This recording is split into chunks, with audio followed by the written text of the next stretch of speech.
What's up, guys? This is Kay from Lunarlight Games, and thanks for dropping by. Hello and welcome. If you're new to the channel, make sure you guys hit that subscribe button to help us keep growing our channel. Anyways, we are in for some late night grinding on Diablo 4 Season 1. I've kind of held off on making any more progress until the most recent patch dropped, and I think it just dropped a couple days ago, so just managed to download it for now, and we're gonna go ahead and grind through a little bit to get ourselves back on the right path. Let me go ahead and jump in. I know there were a bunch of changes if you were playing as a barbarian or a sorcerer, but since we're playing as a rogue, most of the changes that were implemented were not really geared towards us, so bit of a lost opportunity, but we'll get through it.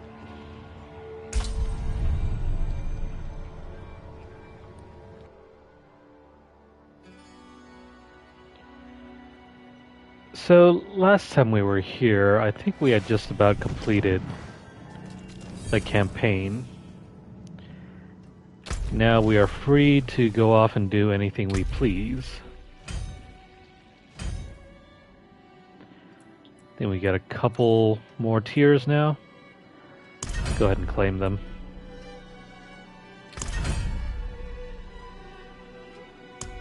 That's a pretty cool looking helmet. Sweet.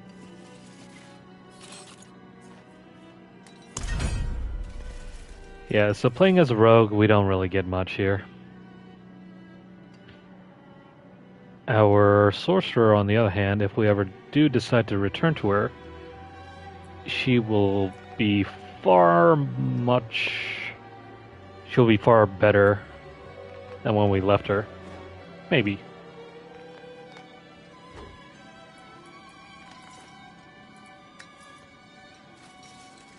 Isn't that how our sorceress look like? Interesting that they're using our character model. Anyways, let's go ahead and see what we need to do. A lot of this stuff here will just come by naturally. We still have to do the Cathedral of Light and reach level 50, blah blah blah. Let's go ahead and do this one. We only need to do one quick side quest. And lucky for us, there are plenty right around us. Other than that,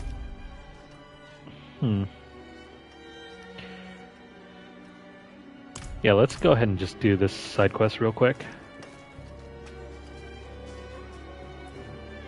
Keep it. I am not after your money, just your ear. I can feel it. A great calamity is about to unfold in the northern reaches. The door is in danger. I don't understand. It was sealed for a reason. And now the pig-headed beasts are trying to force it open.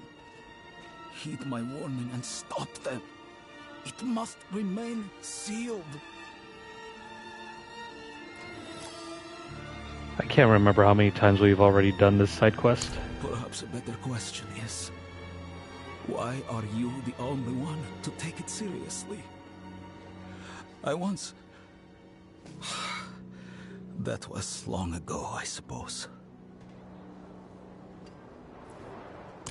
Also, in other news, I think Season 29 for Diablo 3 will be releasing sometime in the next 2 to 4 weeks. Probably by September, I think. Ah, you have good timing, friend. Kvera here is convinced her husband is possessed by a demon. He is.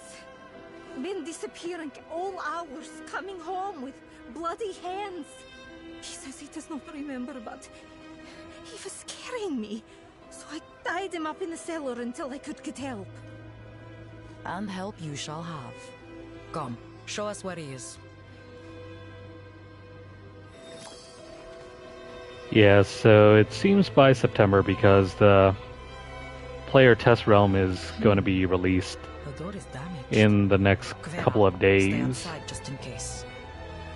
All right.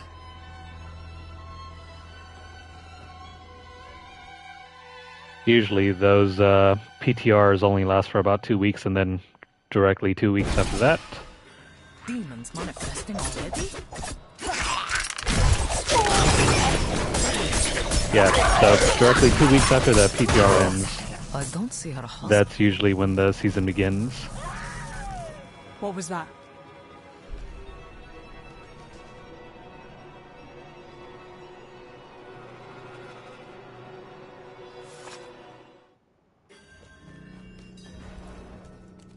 Vasek, my husband.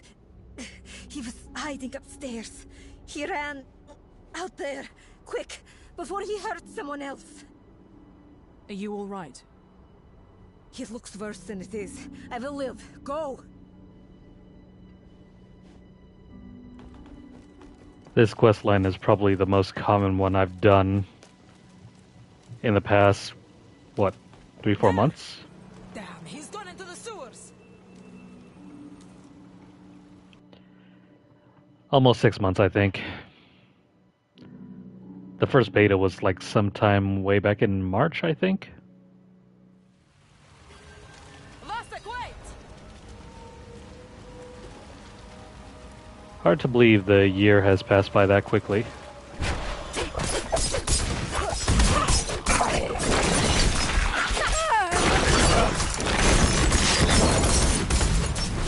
So, not too bad.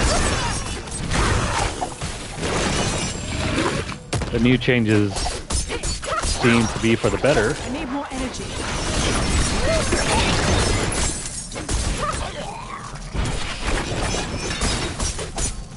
We'll have to see what happens later, though, because we still haven't gotten to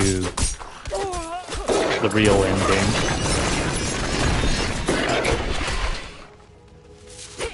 Until we get over to World Tier 3, we still can't take part in any of the, what you would call it, the Helltide events and the Nightmare Dungeons.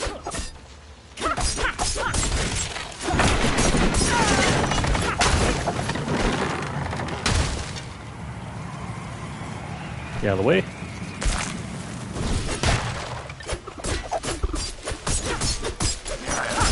I need more energy.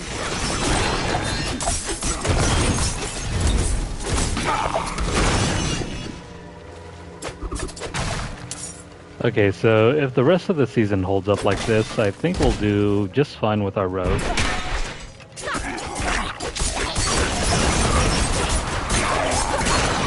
It doesn't feel as bad as it was a couple weeks ago.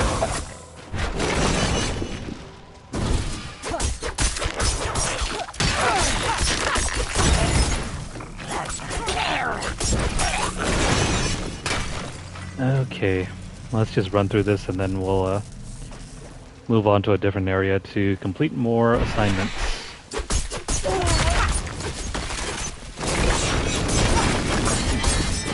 Where are you, Vasek?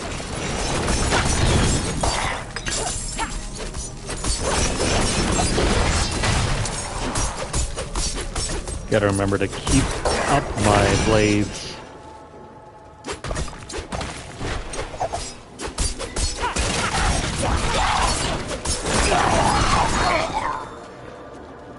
Strange. I wonder if they up some of the effects because this is way better than before.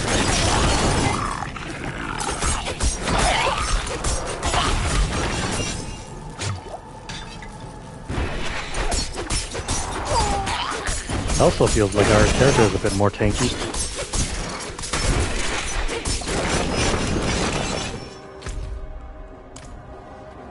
Anyways, where the heck is this exit?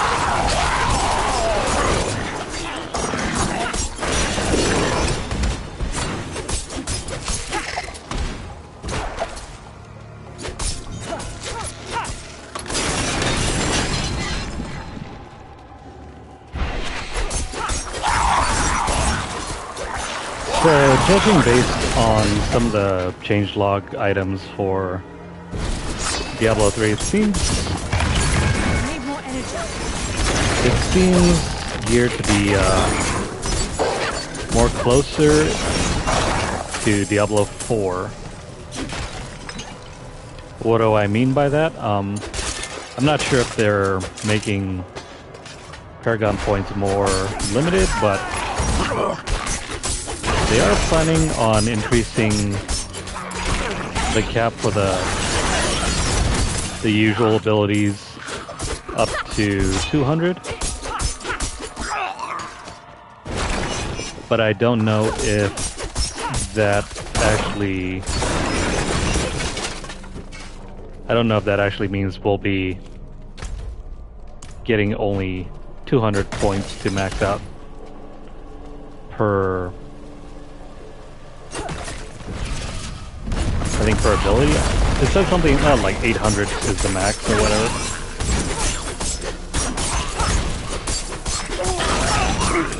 But ordinarily, Paragon points are unlimited.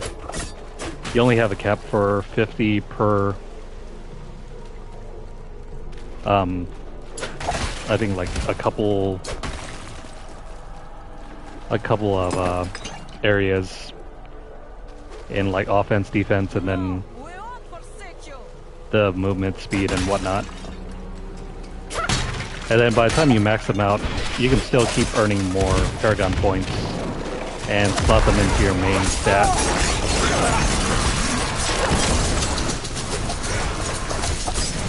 So whether they decide to limit it completely remains to be seen. I don't think the PTR begins until like, what? The 15th, I think? It's sometime next week.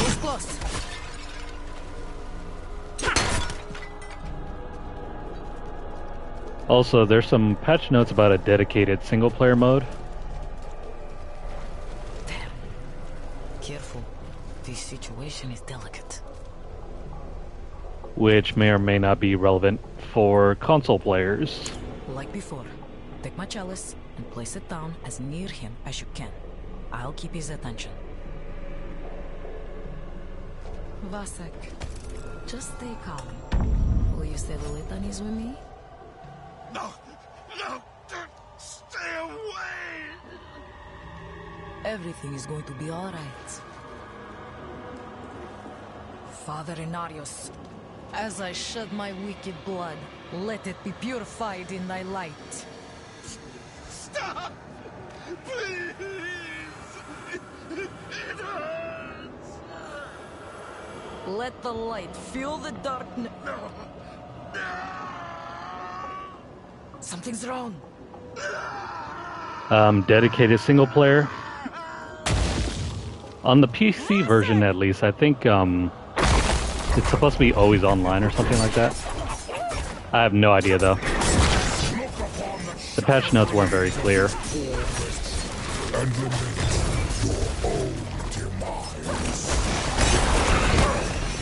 It could be. Relish your meaningless victory while you can.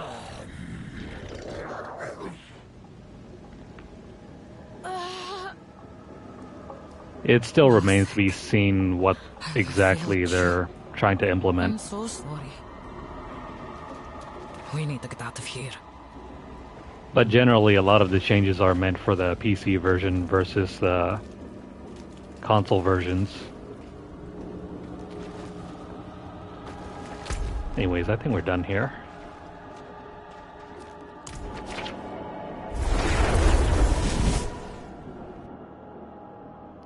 Also, I think I heard mentioned someone said that the altar that is currently live for Season 28 is going to be made permanent for Season 30. I'm fine. It's nothing how one went. They would have been much worse without you. Somehow, I must find the words to talk to Vera about our husband. Take care of yourself, child. I'll have to wait until the PTR comes out to better understand the changes that they're making. Because as of right now, it makes not a lick of sense to me. Do we want this armor?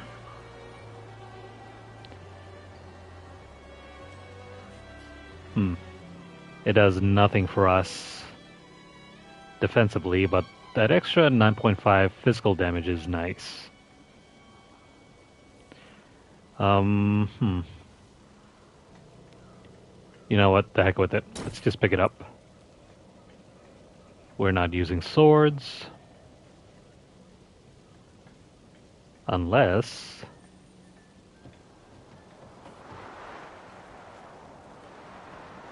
No, we're still using daggers, so we'll skip out on that.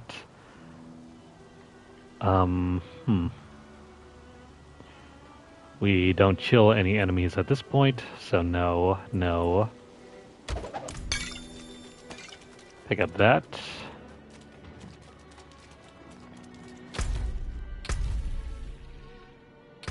And I think that just about completed that requirement here. So yeah. I think we have about 3 more requirements to reach before we complete Chapter 4.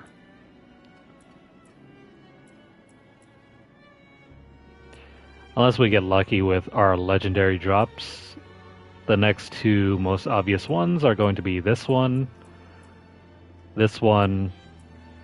Actually, no, that's the same thing. We're gonna reach level 50 and complete the Cathedral of Light. But if we're somehow lucky, we'll get this one. I don't know about Seeds of Hatred, though.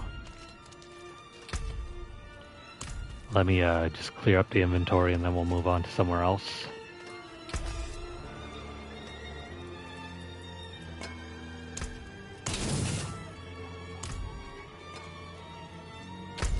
Okay, so moving on. We'll come back to the Fractured Peaks later. For now, we gotta work on getting that extra skill point. So we got 2 strongholds to complete. This one up here.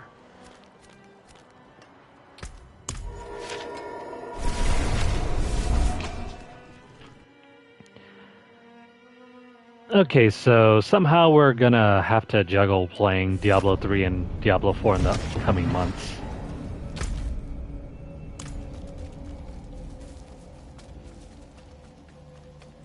Usually the seasons for Diablo 3 won't take nearly as long as this one. I mean, technically we completed the season, but there's still the other chapters we have to get through, and then, what else is there? Oh, right, the Battle Pass.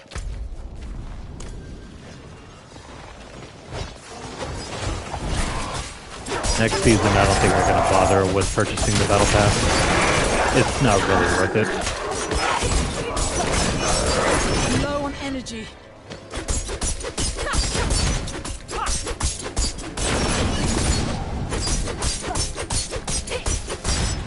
Come on, dude.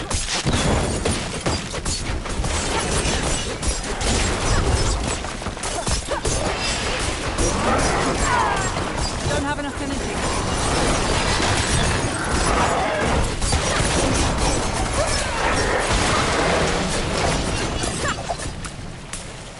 Alright, where is Mastery? I think it's that guy. Never mind, he's over there. I'm low on energy.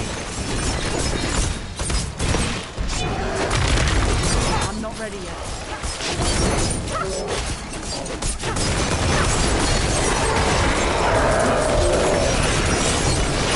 Come on, just stab everything in sight.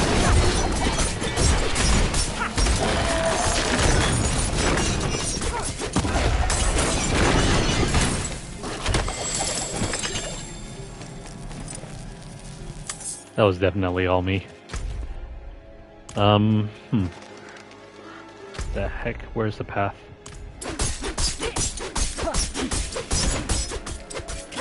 out of energy. Alright, so based on some of the changes I've seen, which are very little in between, I think we'll be rolling another monk for Season 3. While the wizard was okay to play in the previous season, for me personally it just felt really boring to play. There wasn't very much variation.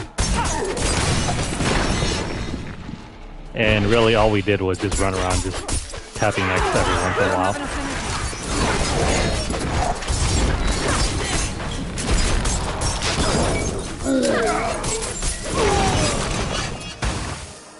I think for me, that's why I consider the battle system in this game a bit better. It's not perfect, but I do like the variation in the abilities to the point where you're just not just tapping one button just to win.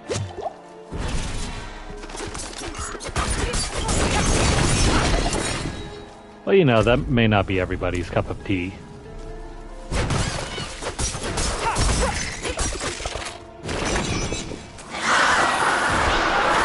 Now, if only they could just get rid of the online aspect.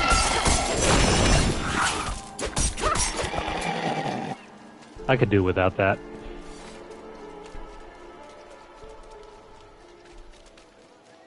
Not in town. Let's pick up the extra town, and then let me see here.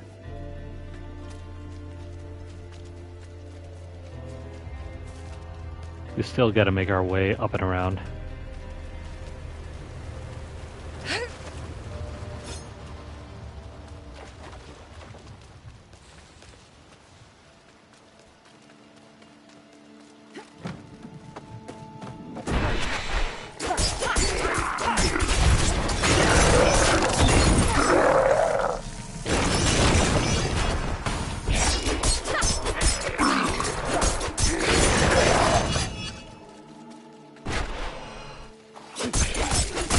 Alright, we're getting close now.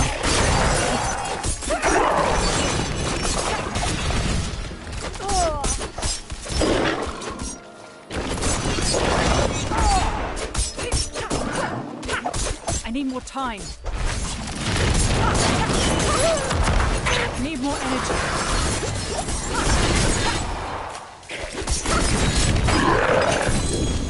Ooh. Some shiny new pants. 2 ranks of Dark Shroud.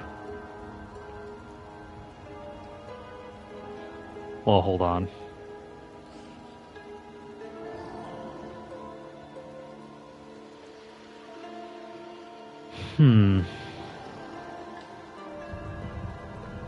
Oh, wait a minute. This is just for damage reduction. This seems...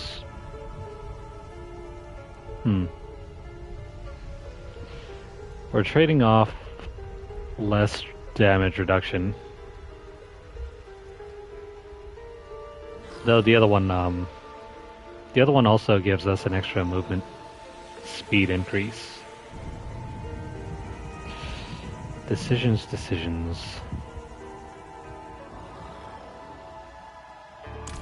You know what? We'll hold off on that upgrade.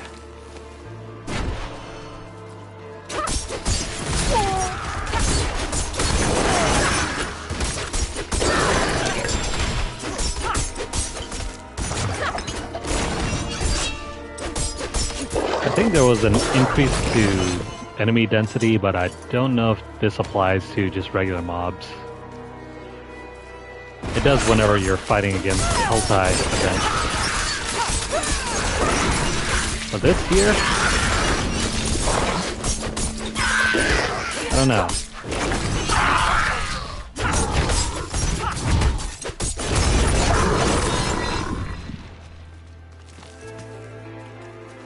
We might have to play a little bit longer just to see how things change. Low on energy.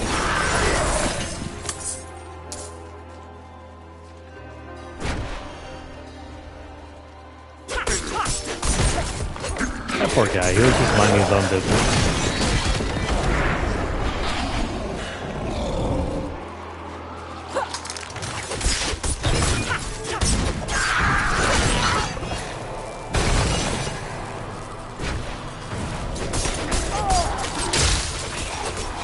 I'm not ready yet.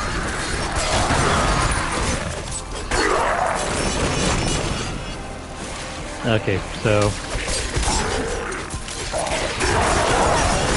one thing I'm curious to see is whether enemy density differs between PC and console, because I know for Diablo 3 it did make a difference.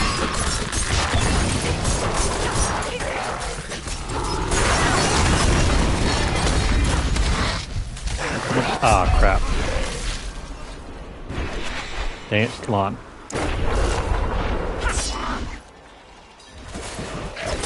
There we go. I thought for a moment we were going to get screwed over there.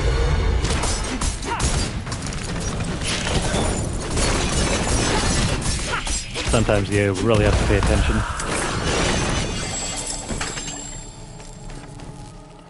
And I was not. At least we completed that.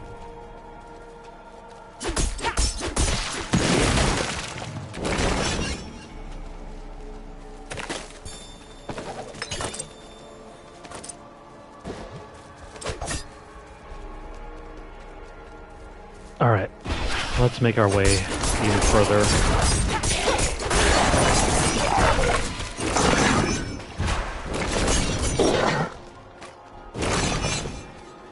Getting close to level 41. Not much longer now. I'm not ready yet.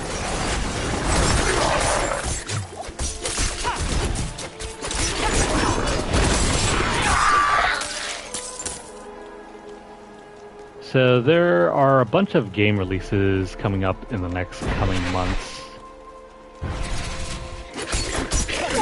By the end of this month, there is Armored Core 6. What else? I mean, Baldur's 3 is already out, but I've never played any of the Baldur's Gate games, so I have no idea what it's all about. But why is its beacon unlit?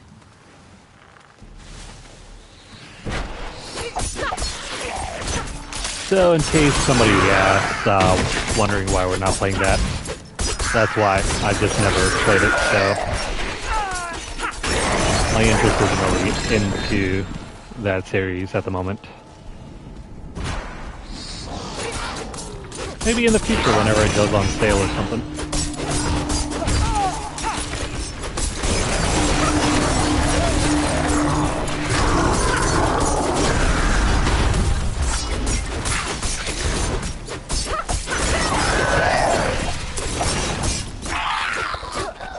Alright. This is another one of those weird strongholds that takes you all the way around the map for no reason.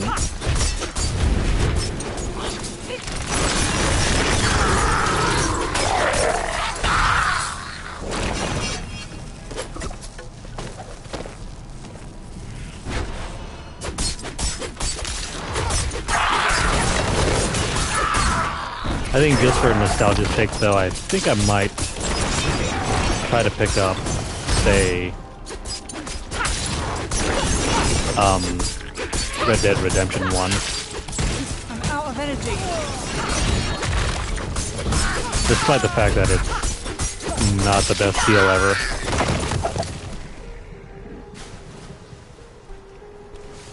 Yeah, it's next-gen console only, right?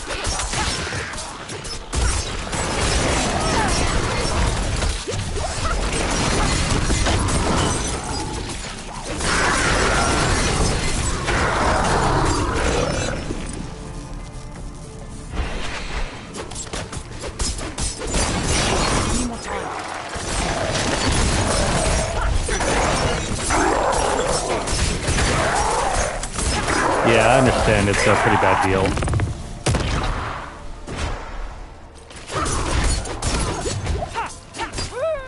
Even with all that, it's still one of my favorite games. I think I played the hell out of it back when I had a PS3 still.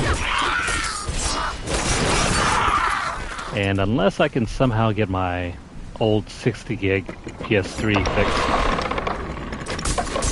I have a lot of games with PS3 that just will never be played because everything's just stuck on that system now.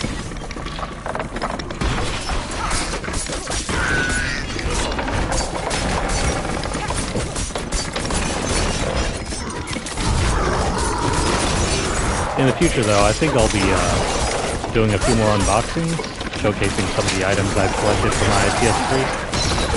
Stuff that I've never really got the chance to play. I'm not ready yet. Where the hell did everyone come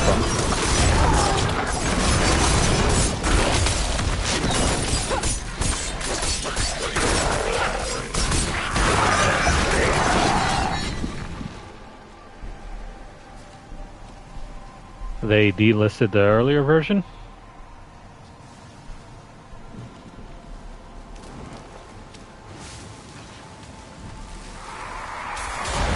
I don't know anything about that.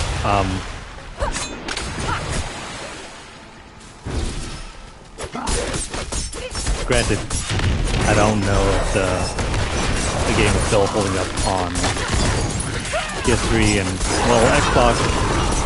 They have the whole system where you can play 360 games on your Xbox One and your Series X. Alright, so we gained a new point, so let's go ahead and... Let me see here. The heck was what was I doing last time here? Hold on, let me go ahead and check the build guide.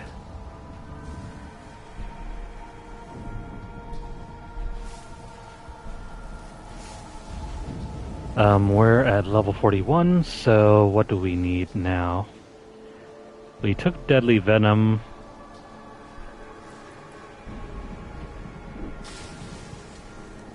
Alchemical Advantage, we took that. Oh. We need this. And then the next one is Weapon Mastery. More on that later.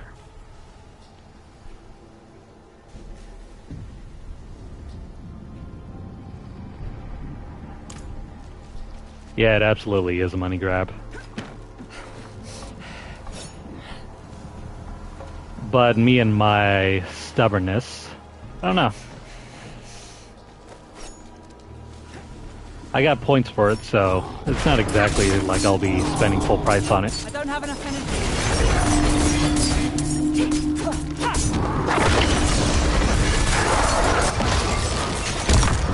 I'm not ready yet. Plus, there are ways around getting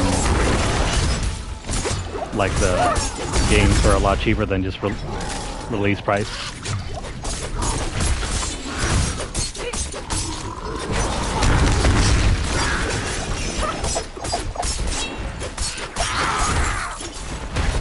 I kind of wish, though, that I need time to do that. I used to have an absolute fantastic way to just ensure that I got games for a lot lower price back then.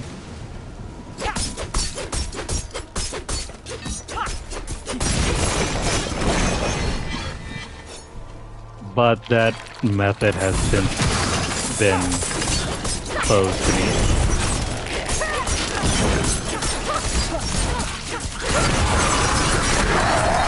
I mean, of course, if you're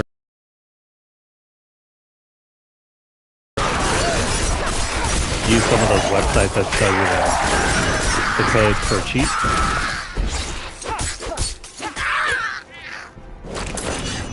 I think it's pretty normal to get like a 10% discount on them. If you have their email codes, you can even get it for cheaper. it's like 5%, so it's like a 15% discount.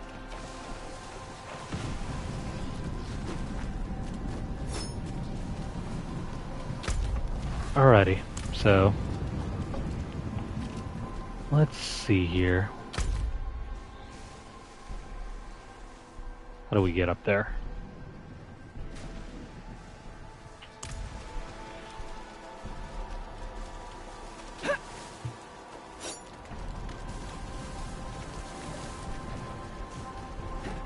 Hang on, didn't we just get here? Got to grab this though.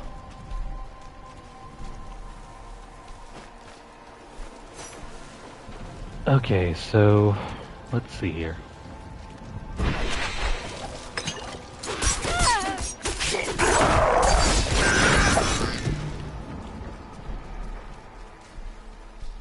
Alright, so I'll clue you guys into this old trick I used to have. Now, this method has since been closed because the people that used to sell the codes for like PSN money, they're no longer in business anymore, I think. So, a little bit about my background. I am like an accounting major. I know a little bit about finance.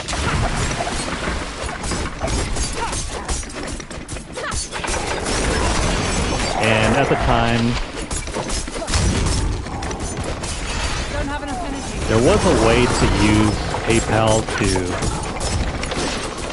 guarantee like 0% interest purchases over on eBay.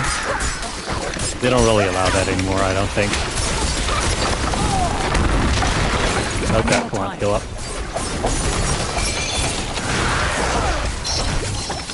So what I would do is I just wait for those offers for 0% loans. I'm not ready yet.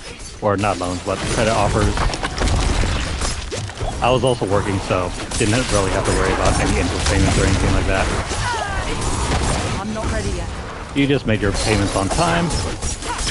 Everybody's happy.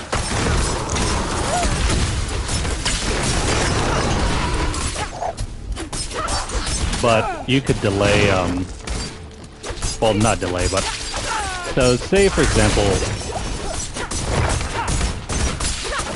if you spend like around $200 in one purchase,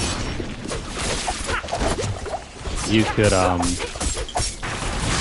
get like 6 months free financing.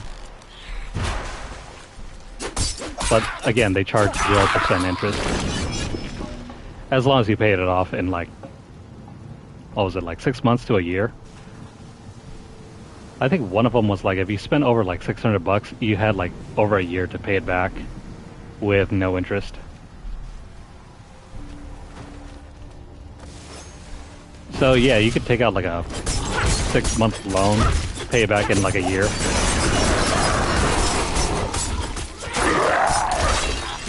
And it was incredibly easy to just budget my way through purchasing games.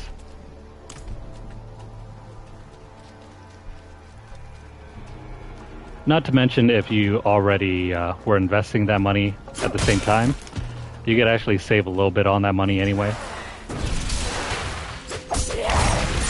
So basically you get all the new releases. Make sure you budget accordingly. And yeah, you didn't even have to pay interest on any of it. I need time to do that. But eBay and PayPal have since stopped offering those financing options, so you cannot do that anymore. This was sometime around like in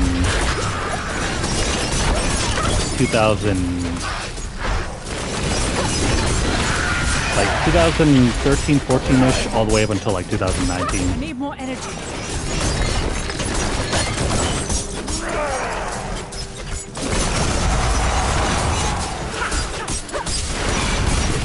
So as long as you were relatively frugal, you knew your way around investing.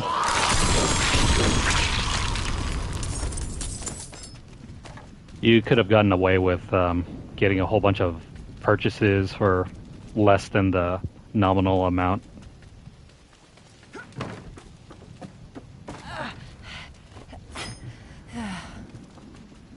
Plus, if you're working at the same time, $600 to pay off in a year is like absolutely nothing.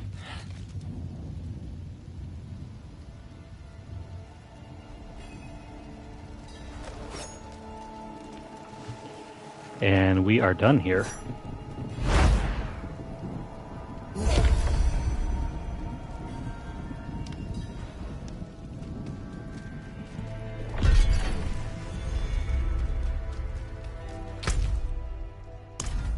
Alright, we got our next potion upgrade. That was pretty close. We almost died a couple times there. Now let's go find our next stronghold. Where is it?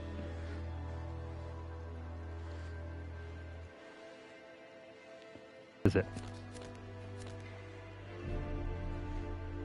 Here we go. At least I think.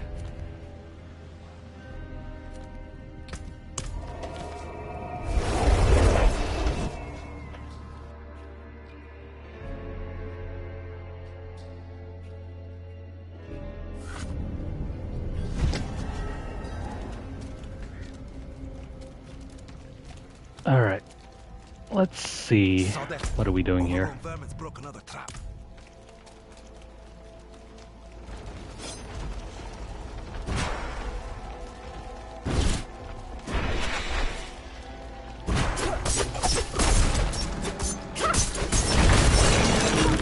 Alright, our leveling options are growing quicker and quicker.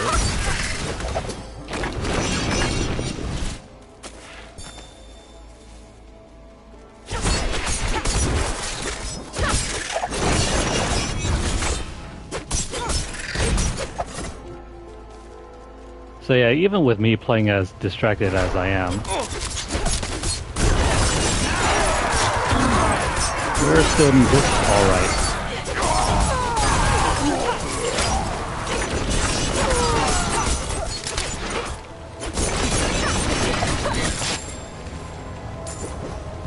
By the way, I also forgot to check on the inventory stuff. We'll do that in a bit. No need to stop now and lose our momentum.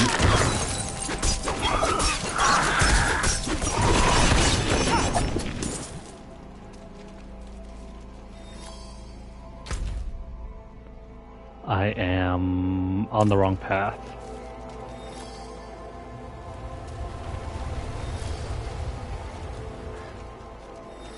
Yeah, where are you?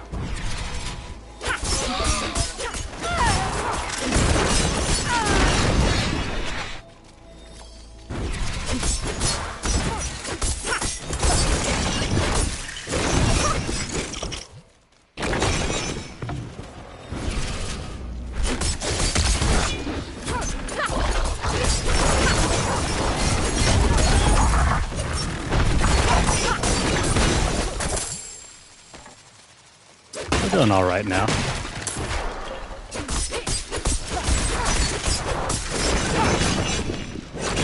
Certainly not struggling. Are we lost here? No, here's the stronghold. Signs of a bloody struggle. What happened here? Now, which is this one?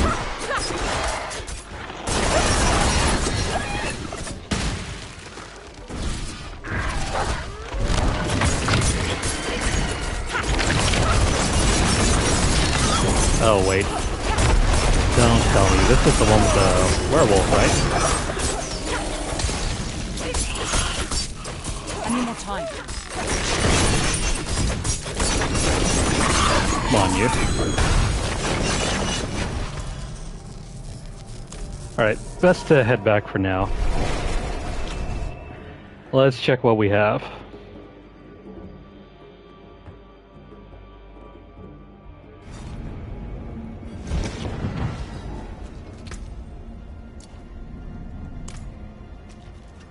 Where's the blacksmith? Okay, so...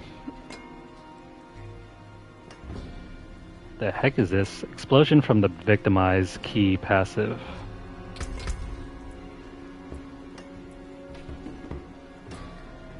That will be this one.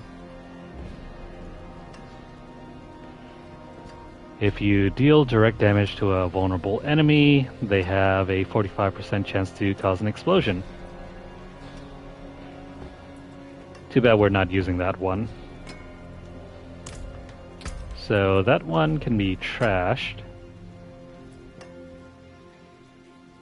Grenade skills count as trap skills. That can be trashed.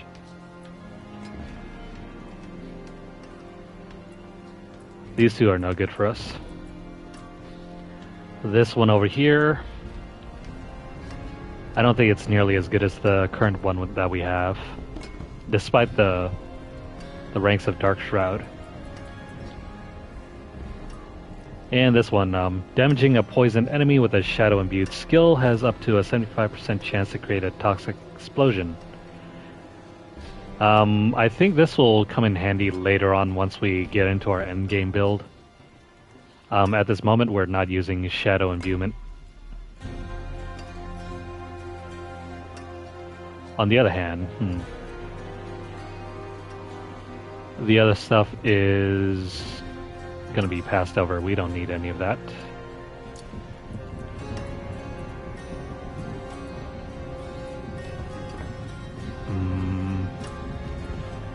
We're not going to replace that.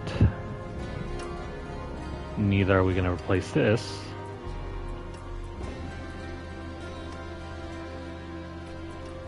Some of the better stuff doesn't really come along until we reach level 50. Ooh, 2 ranks of twisting blades, but we're not using bow shots, so that is not going to be useful. Okay, so everything can be trashed.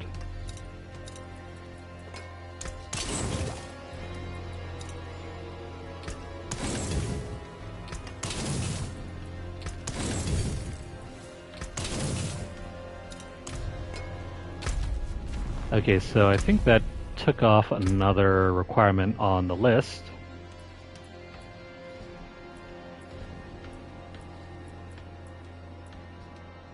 All we have left is maybe this one. If we can get a few more legendary items, I think we can finish this chapter off, and we'll be done with the main chapters. So in order to do that, crap. Probably shouldn't have gotten rid of the armor piece. The chest piece, I mean. There's also this.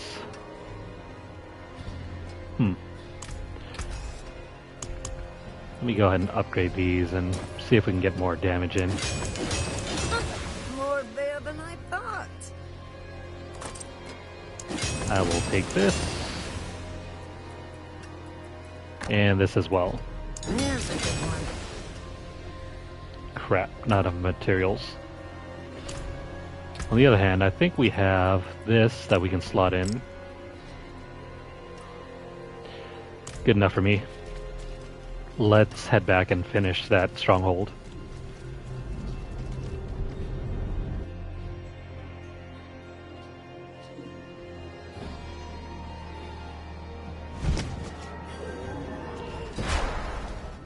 So, off the top of my head, what other games that are releasing this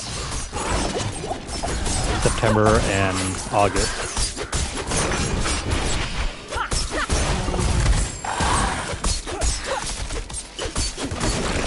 Because I don't think the other releases are out until October. There's like what? Attention, noble hunters of Scotland. By our father's divine authority, the Cathedral of Light comes gold in exchange for packs of bear, wolf, quilver, and war. These dangerous predators must be quelled. for the safety of your family and the prosperity of Skullsglen. To submit your claim, report to the quartermaster of Canada. Oh yeah, MK1 is out. Yeah, that's in September.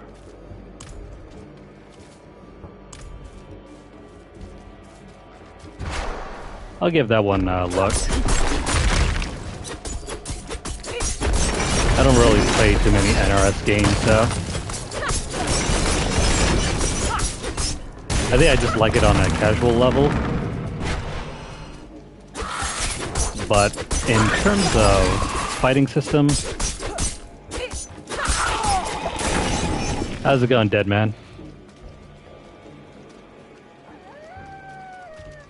Yeah, so I don't really play too much of the NRS games. I like them fine enough on a casual level.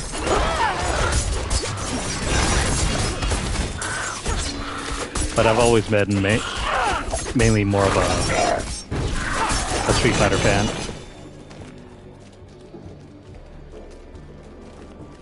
The most recent ones, no. I don't think Mortal Kombat's been like a casual game since like MK9?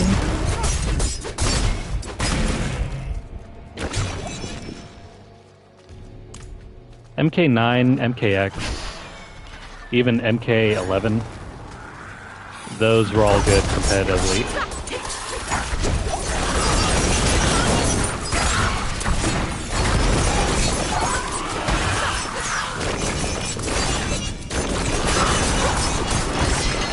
And then I tried playing MK1. But I think it's fine. I don't feel like I'm that great with NRS games, though. Yeah, same here. I have Street Fighter 6 as well.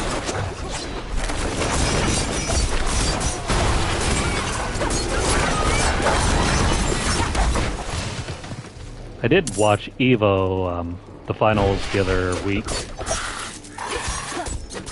But as for playing it, I am not that great.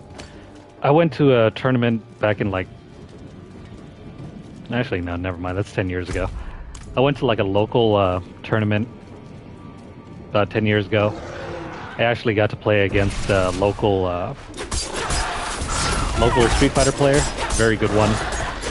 He's on stream regularly. If you guys watch like fighting game tournaments. He goes by XSK Samurai whenever he's competing. And no joke, that guy is really good. And so that's when I learned I'm just not that good at fighting games.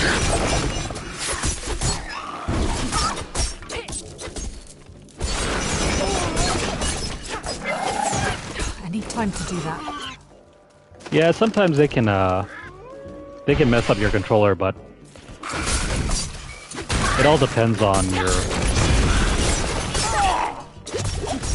own use case, because I've had controllers that have lasted me for years. Played fighting games all the time. Never seemed to break. My brother plays like Call of Duty all the time. All of his controllers seem to break all the time.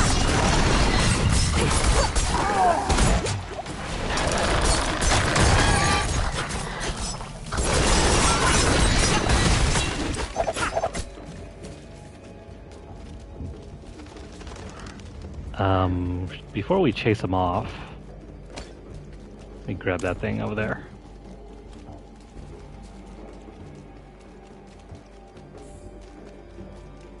Yeah, those guys are really next level.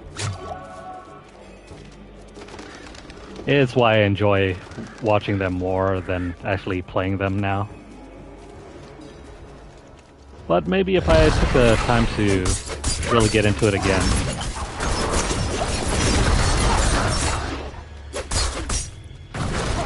maybe I can hold my own. Who knows?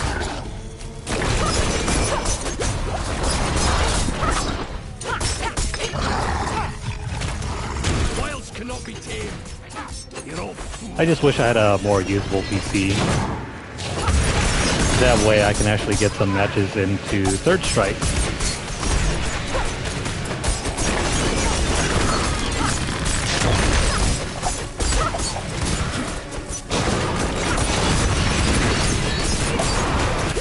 That's actually how I first got my start into playing games on stream and online.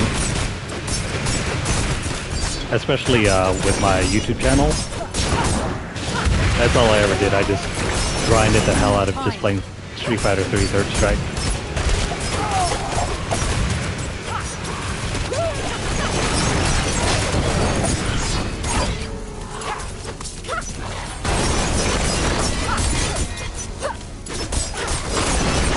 Yeah, same here. Just born a little too soon.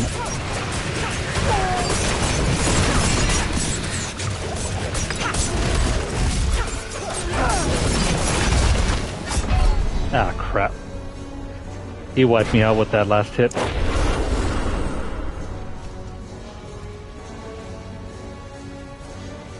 So let's do that over again.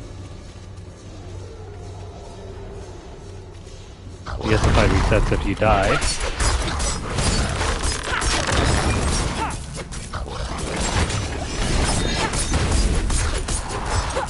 Okay, I was not paying attention to my bar the previous time. I need more time. Let's do this once more.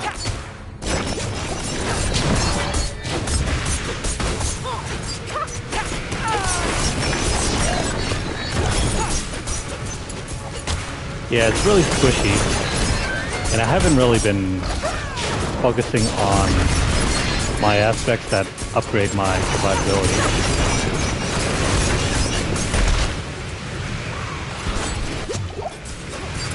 You don't really have access to many barrier skills in this build, if any.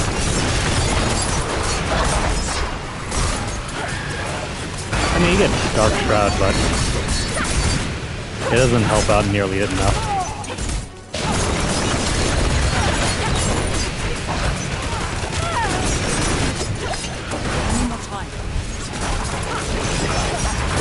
Come on.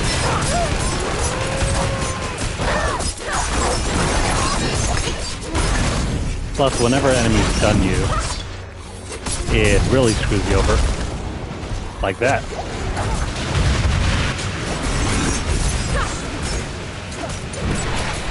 Yeah, level 55. Done. Awesome.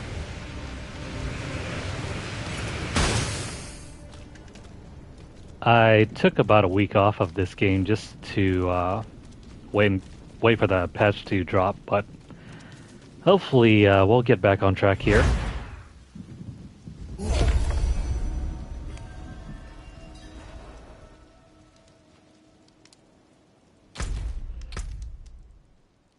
Okay, so there go all the strongholds.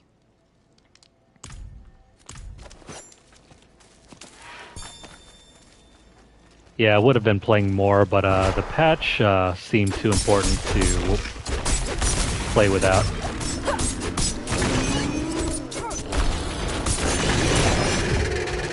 Plus, I just didn't like the feel of the game for the rogue at that point. Let's head back. Yeah, the patch made it a whole lot better. I think they tweaked it to feel just right, but it's too bad the rogue didn't really get any changes. Unless you were playing as a rogue that was using bows. I'm using the Twisting Blades build, so the bow over here is just for show. We don't get to ever use it, unfortunately.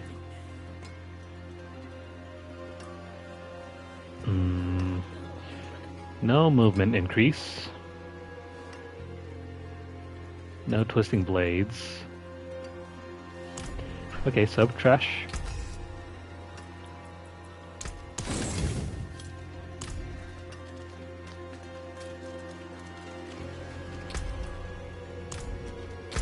And let's see. Alright, what are we gonna do now? We gotta figure out something to bide our time with until we get those renown points for our next skill point.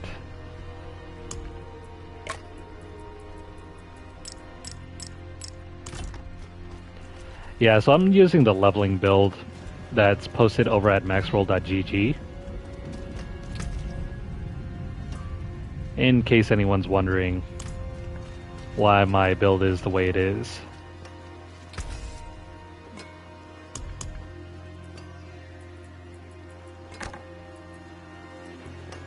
Enough materials.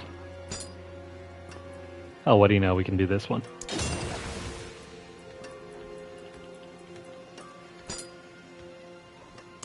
Okay, we're gonna have to hold off on that one.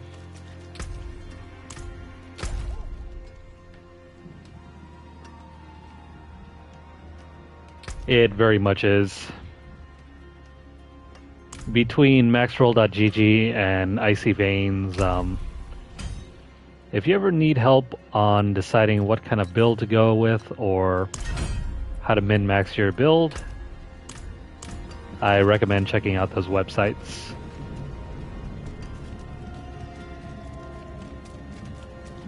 It's better than, say, scrolling through Reddit or something similar to that. Or even Twitter, for that matter. The Downs is my home, but Sanctuary is dangerous these days. And my parents, my poor old parents, are getting on in age. Who will protect their home? I would go check on them, but the roads are perilous. Perhaps you could go to my father, Phelan, and see if they need me. Okay, so...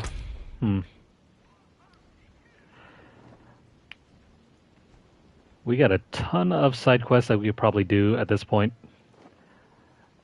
I would do side dungeons, but those take way longer to do. Plus, we don't get the extra waypoints if we ever do find them, or the areas, or the altars. So, side quests it is.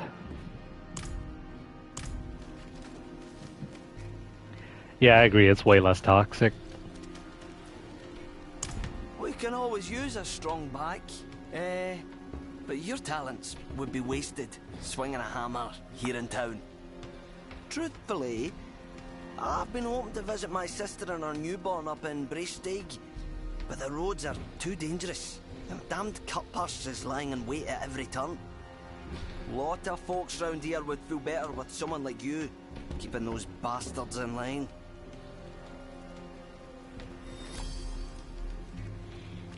The only game I've ever used to find builds for are Borderlands games. I can never find any decent builds online. Do I invest in hearts? What do you mean by hearts?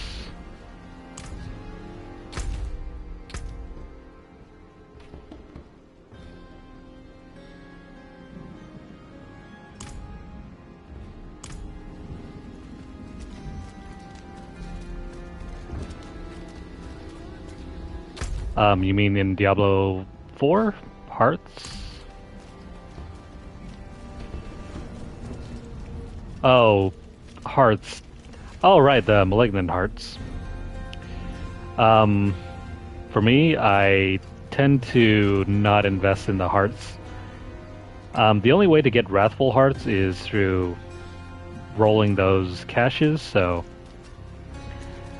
that's what I've been doing lately. I don't bother rolling the hearts, I just get the caches instead of, crafting them. I got day old bread, and these thumb rocks I found. The bread's not so bad if you toast it. My best sellers were my carved charger tusks. If you carve the right pattern, they're good luck. Same thing goes for the invokers. I'm all out of tusks. You can craft the first 3, I think, and then the wrathful ones are entirely dependent on cache rolls. So I save all my materials for rolling caches instead.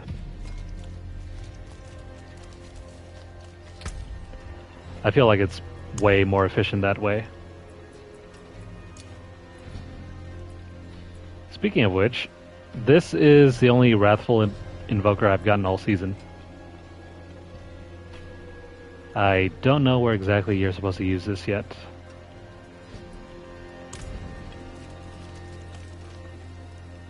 Let's go ahead and do a couple side quests at this moment.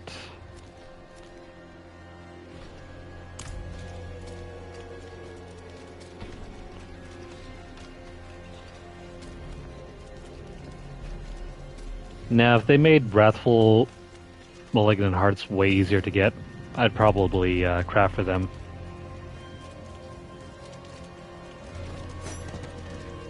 But so far, that's not the way that things went. So,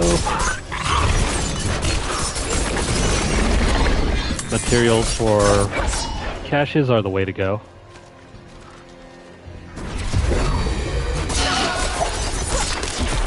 Sweet.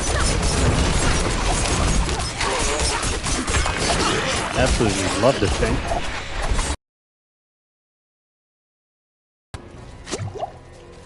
I need time to do that.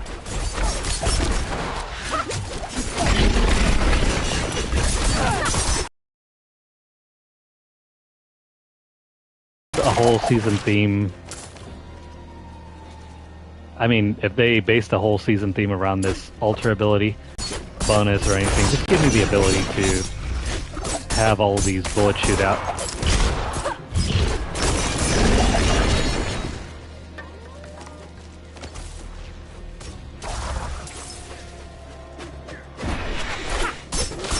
There's a random group.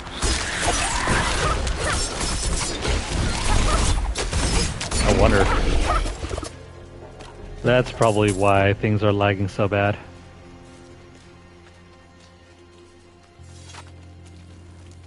Shoot. What are we doing here?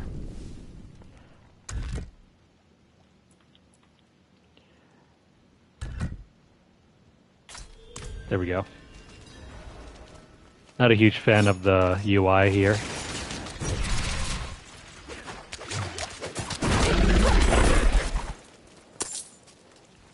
I think Borderlands 3 did a little bit better in terms of allowing you to track quests. In Borderlands 3, they just bound the quest toggle to your left and right D-pad buttons, so you could change them on the fly whenever you needed to.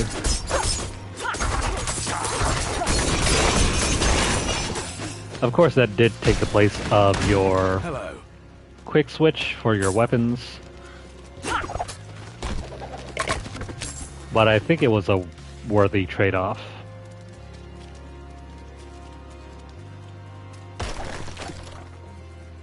Especially when you had quick access to as many quests as you had in Borderlands 3. That's something I kind of wish I had the opportunity to go back and play.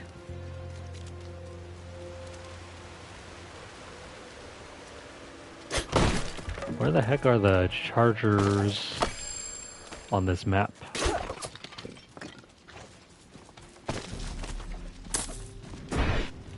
There it is.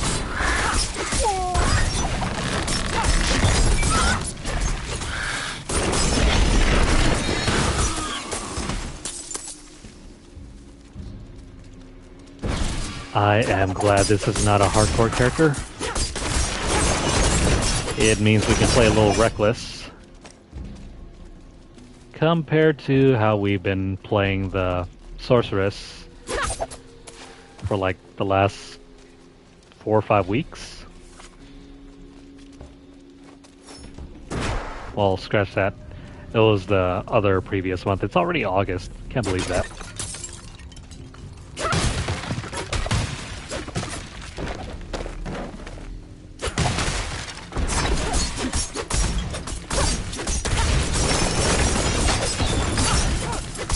It feels like it was just May yesterday.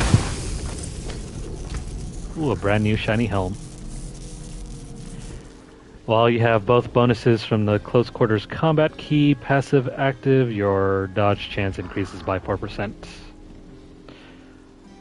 The completely useless to us. But it does have +6 to all stats, so...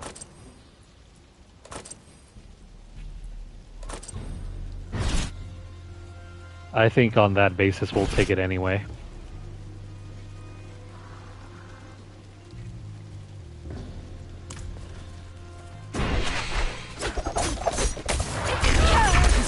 We'll get better options. But for now, that's how we'll roll.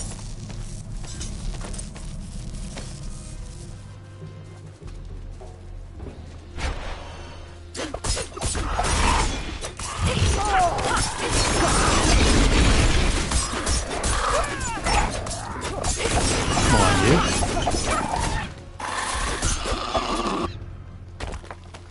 Okay, I'm hoping this is... There we go, the funnel charger that we need.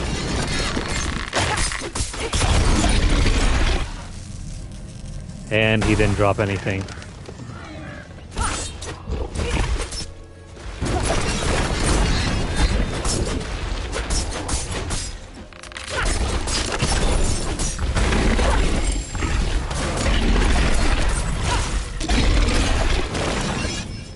What are those things supposed to be? Giant boar?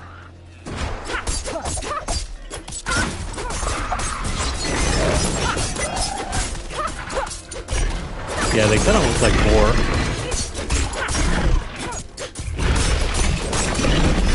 Big old feral swine. Let's head back.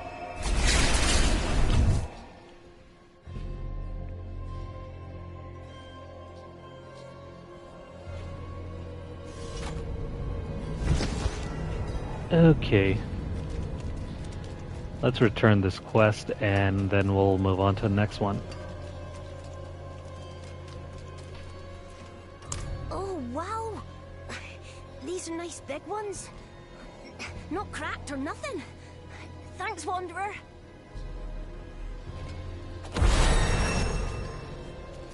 They actually remind me of the boar from Princess Mononoke.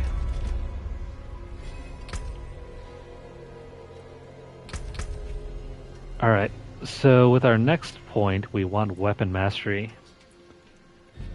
Where the heck is weapon mastery?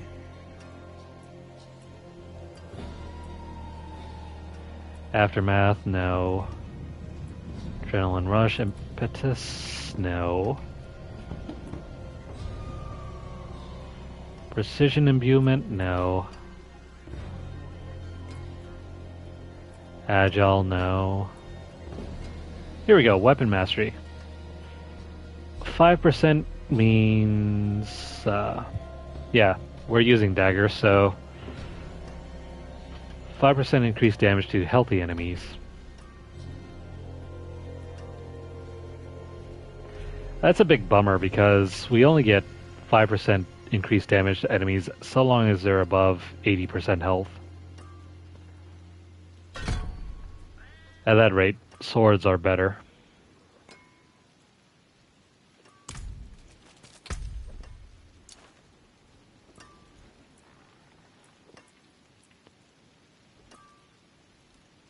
That's a cool looking sword. Yeah, that's a sword. I don't know if that'll work. You know what? Let's give it a shot.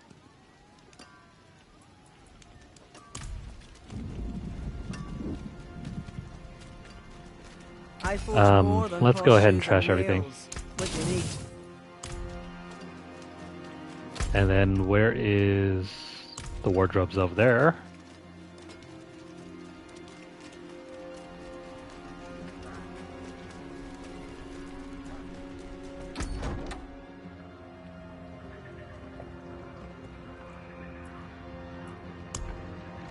Okay, so weapons. Ah. That's a little lame. So if you only have daggers equipped, you can only transmog your daggers into another dagger. I thought you could switch it over to any other weapon that you could equip. So maybe take a dagger, transmog it into a sword? Nah.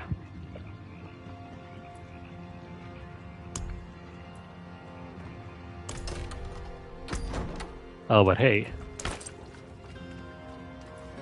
We got that one. This one.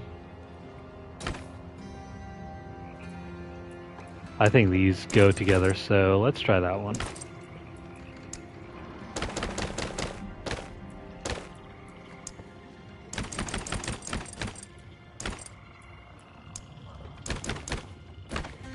I think that's the full look.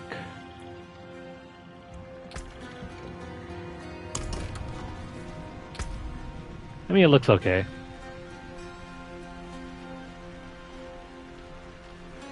It's not the best. I think it's a little overkill with the helmet.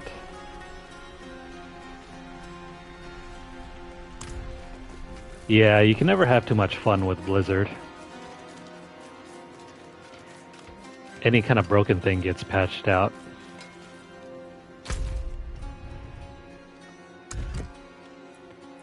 Alright, next quest.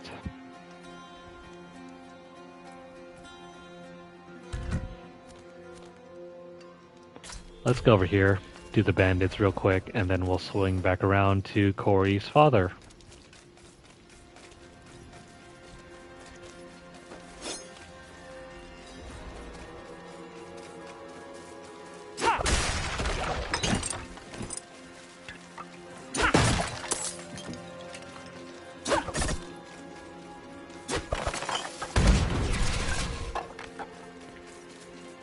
I wonder how much longer we have to wait until we get a brand new character class in this game.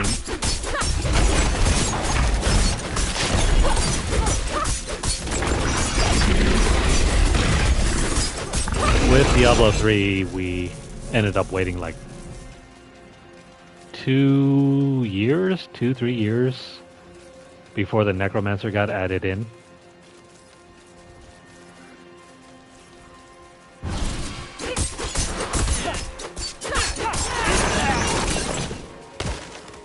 It feels like Diablo Immortal didn't even have to wait that long either.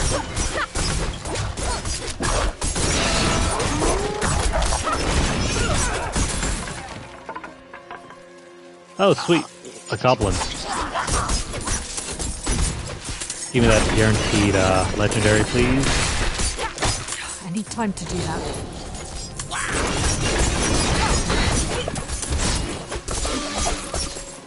Come here, little buddy.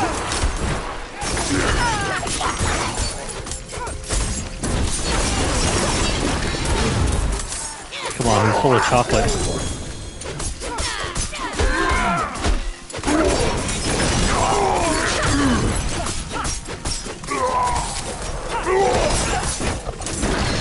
Alright. Lame. Oh, doubly lame. Deal 6% increased damage for each second you stand still. Absolutely non-usable in this build.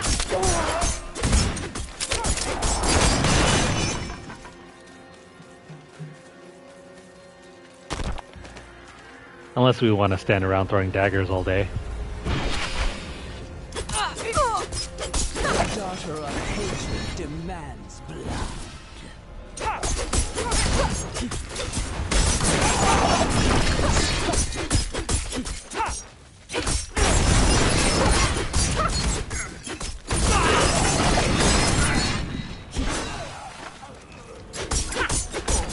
So, do we have any more fools to tackle? Wow, there she goes.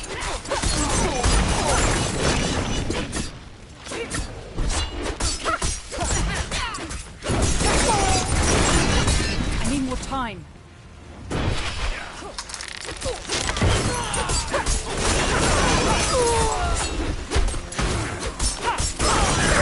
I'm not ready yet.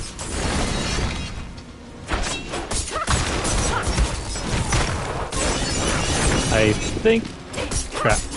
I need time to do that.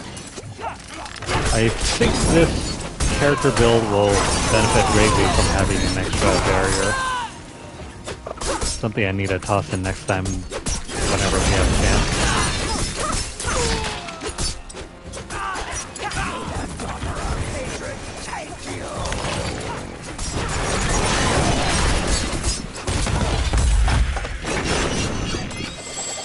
You were saying? I don't see any Daughter of Hatred here.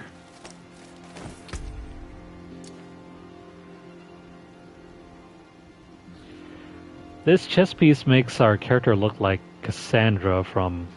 Actually, is her name Cassandra? I forget. It's that main character from Assassin's Creed Odyssey.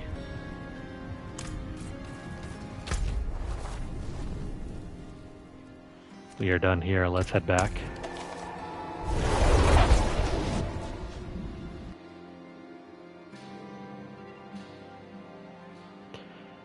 Given the right gear, I think we can definitely make our character look like that character from Assassin's Creed Odyssey.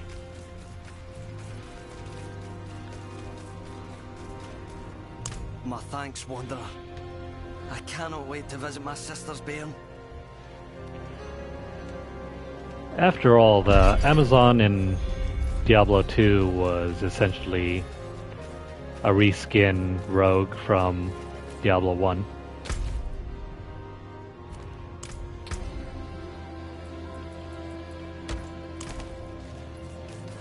Let's grab all of that, and let's head up north and grab that side quest.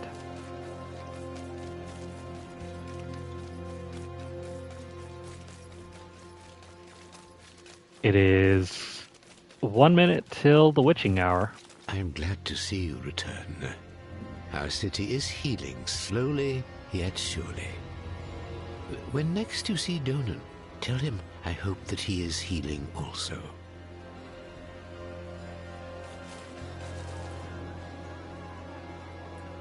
She was raised here by Vasily himself, first of the Druids.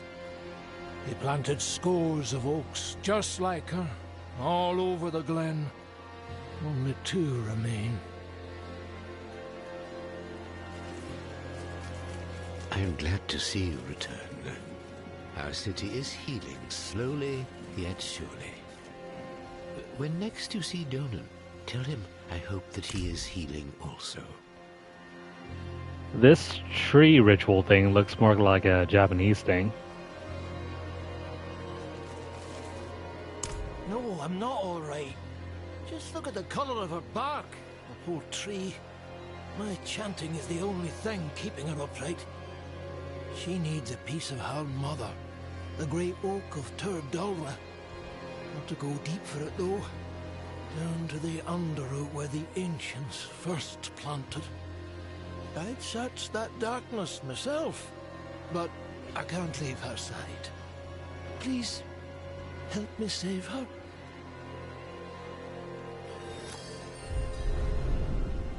Whatever you say, buddy.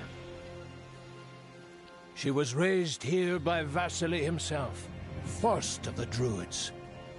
He planted scores Wait, of hang oaks on. just like her, all over the glen. We've been here before. 2 remain.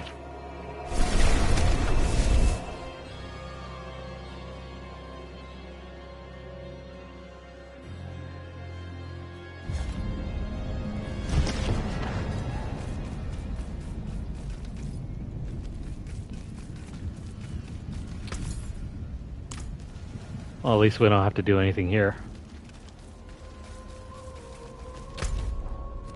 But... the heck? Where's the tree that we're supposed to take a sample of?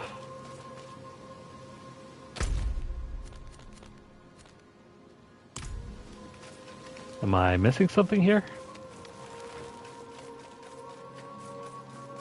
Or do we have to go into... Yeah, we gotta go into the dungeon. Doesn't matter, we can finish this.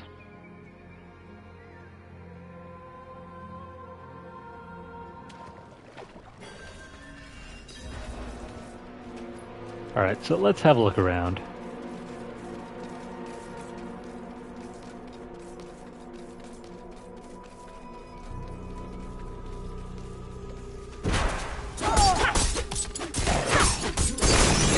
zombies.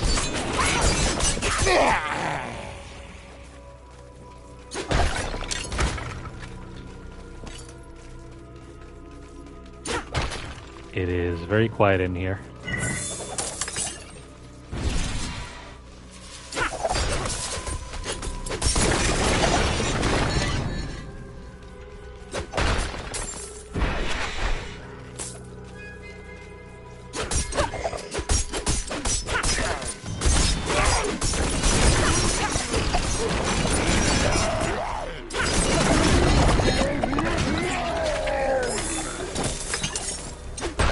It's nice to see Diablo taking cues from other games. You got the bloaters from The Last of Us, the chimeras from Resident Evil 1. This must be it.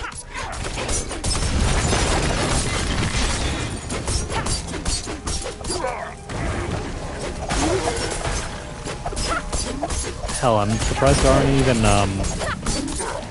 liquors from Resident Evil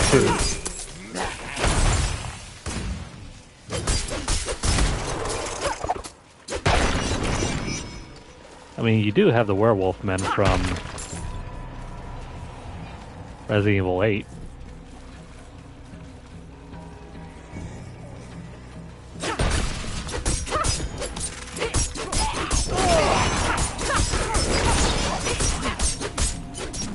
Also, in terms of monster design, I think Resident Evil 8 is probably the worst of them.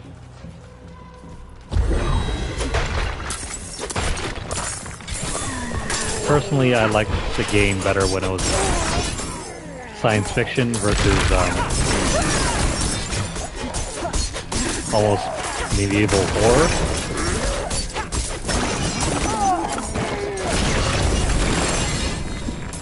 I don't know how they thought that was a good idea.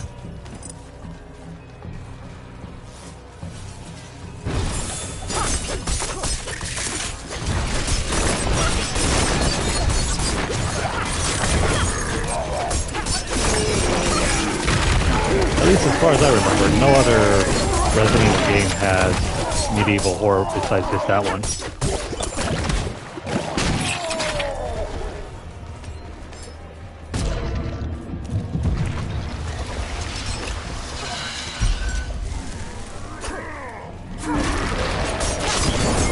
Come on, you.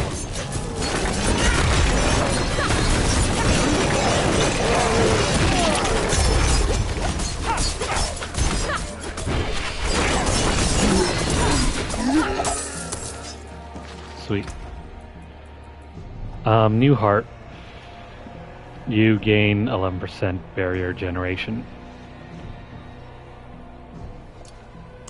Would be nice if we can even use the barrier.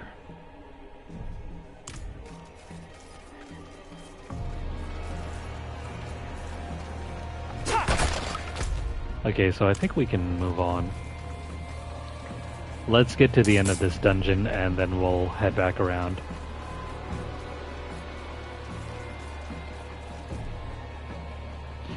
Let me check something real quick here.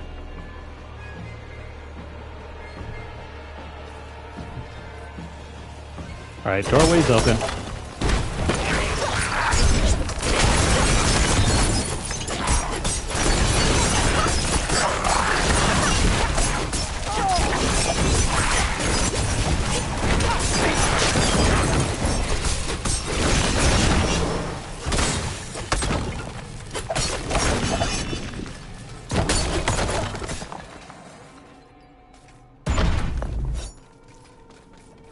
What exactly is this dungeon? And is there any sort of reward?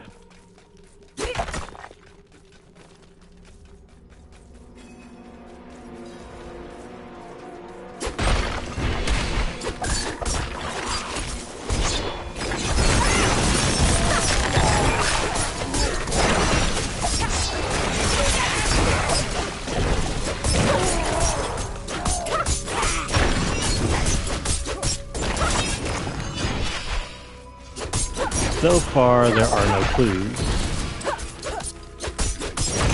guess I should have had. I should have had. Yeah, can't even talk right at this moment. I should have taken a look.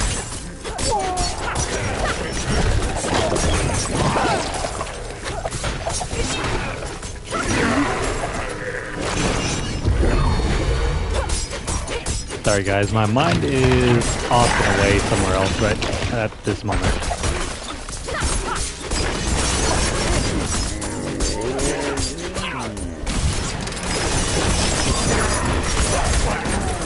Alright, so stab.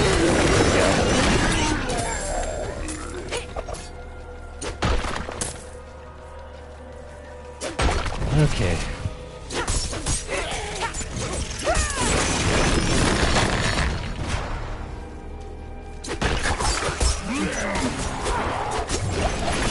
These dungeons seem to go on forever.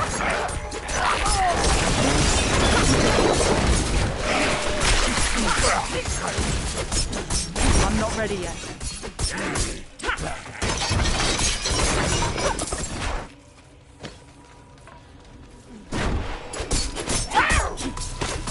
So another game that I'm looking forward to checking out this October is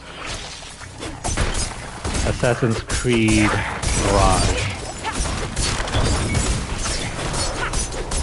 Despite not having played any of the Assassin's Creed games since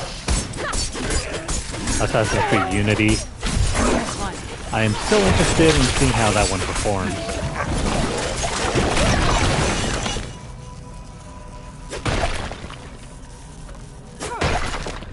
Especially because it seems like it's a throwback to the older style of Assassin's Creed games, before the RPG elements got in the way.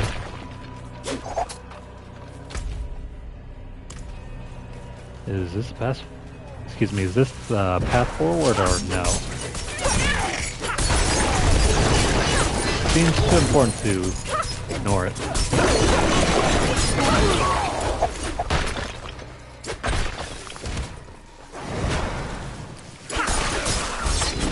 I need more time.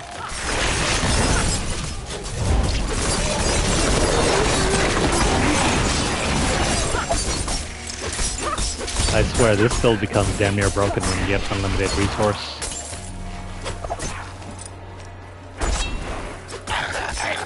Once you get unlimited resource, mash the Twisting Blades ability as fast as you can, because you just gotta hope to dear life that there is no lag, and every button press counts, because the more you stab, the more blades you can dig in, and they will absolutely wreck anything that gets caught up in them. Or perhaps could not believe me. The swords that began on the great tree spread to Finalea's hands this morning. Tonight they marched relentlessly into his ears and nostrils. They defended the tree for 3 generations. And though I tend the health of this clan, she would not be dissuaded, would not be convinced that the great tree could bring her harm. Finalea will not speak at the gathering tonight. I only wish they would heed me, and hold no gathering at all. Let me head back to town. We gotta clear the inventory once more.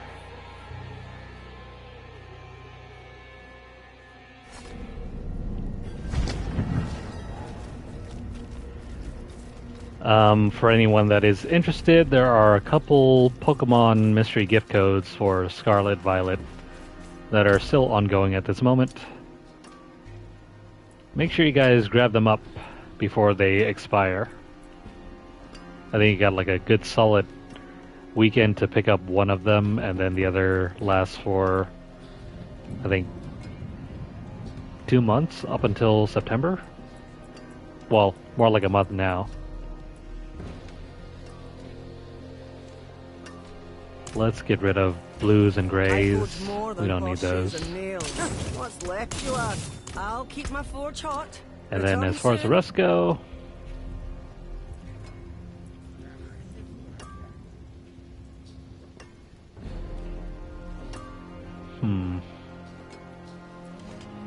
Nothing good. Swords, we'll toss those. Same thing with this one.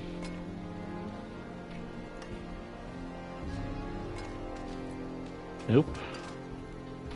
Nope.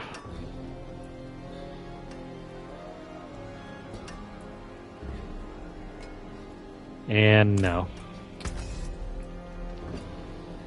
Nothing good at the moment.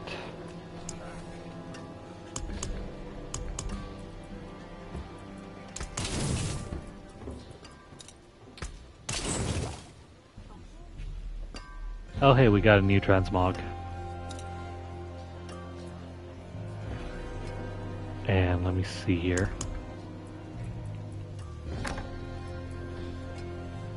We have enough to upgrade this.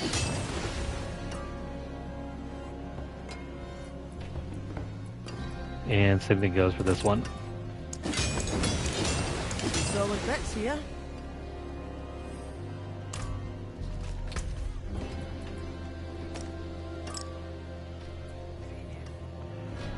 Okay, so our required gems for this season are mainly going to be topazes and armor. So, topazes, emeralds and weapons, and we should be using skulls and gems, but because of the new system in play for this season, we are not using skulls in our jewelry. You're there! Please, help us get out of here!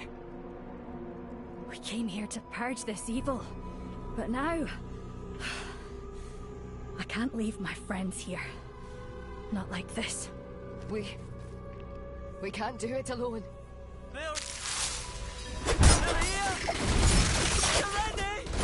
This is one of the few events I still have yet to actually conquer. It's simply either not doable solo, or am I doing something wrong here?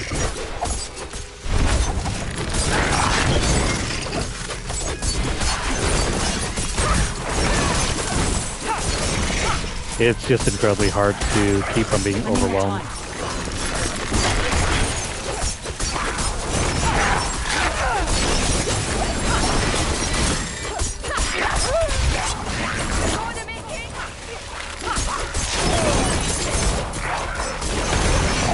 Seconds.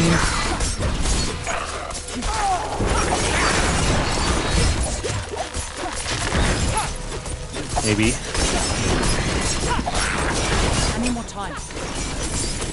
Oh, there we go.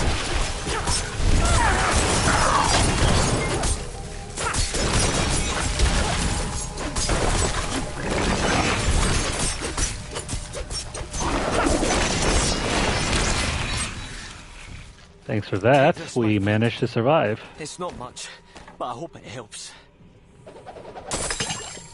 Here. Something for your troubles.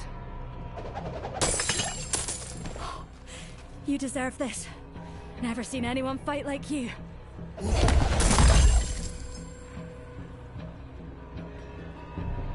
Yeah, so that was the first time we've ever completed that event flawlessly. Most of the times we end up failing, but I think that's probably because of the new buffs we've gotten to our character this season.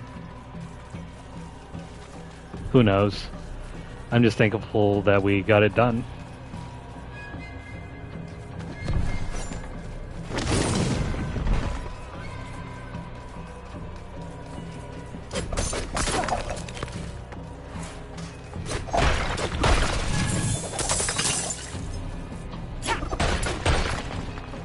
Alright, so what time is it right now?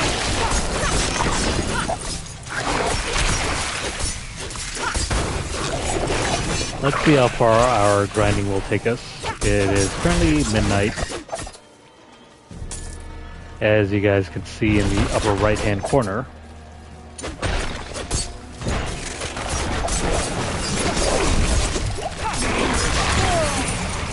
I'm not sure why Blizzard has to advertise that to everybody.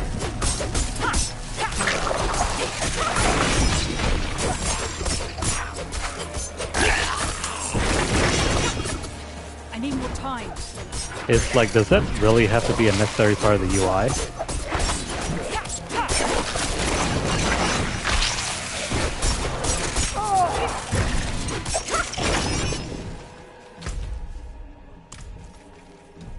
Big old circle over here. Maybe.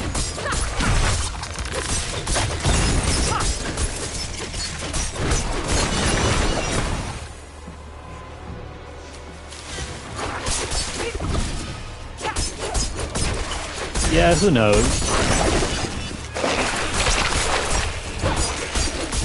I'm not exactly a fan of advertising your location, so I really don't know what they're thinking.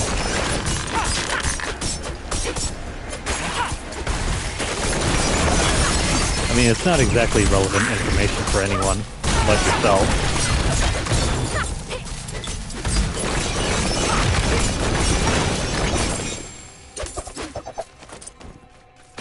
And there we go.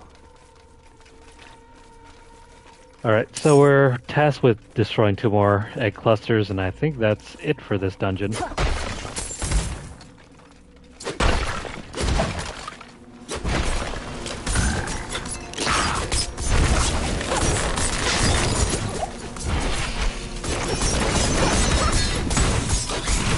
I need more time. Personally, though, I kind of wish we had the option to use the PC version's UI.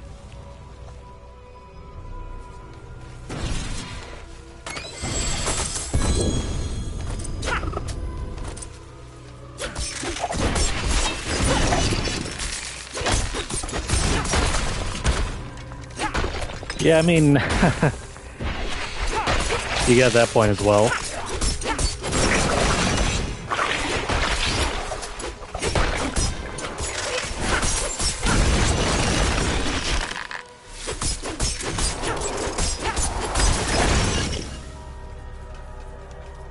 But I mean, it's no big secret here. I've always mentioned that I'm on the West Coast anyway.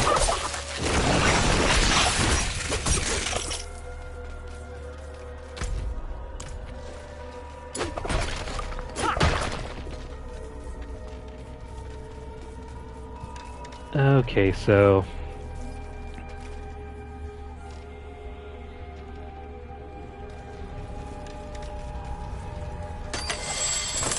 let us go find this other egg cluster. I mean, it is possible. I mean, you have to sign up for the Battle.net account in order to play online. So if somehow, some way, someone were to gain access to your Battle.net account, they can definitely figure out where you're located.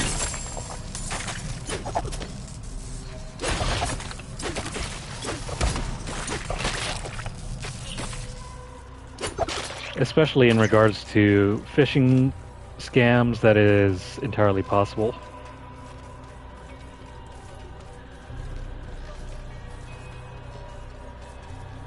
Which is why you should never click on any suspicious links.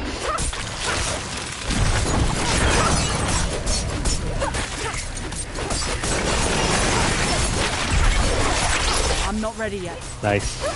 That is it for this dungeon.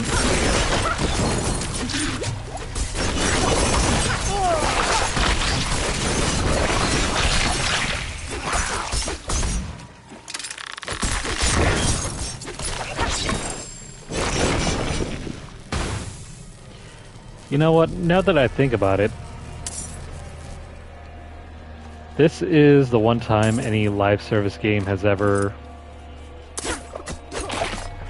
like, publicly broadcasted your location time.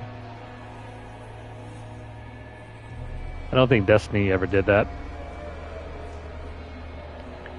MMOs can if you are not careful with your options. But yeah, not very many live service games do this.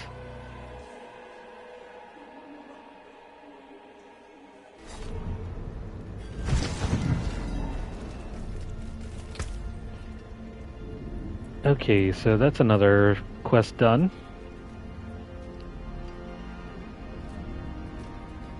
Alright, legendary helmet.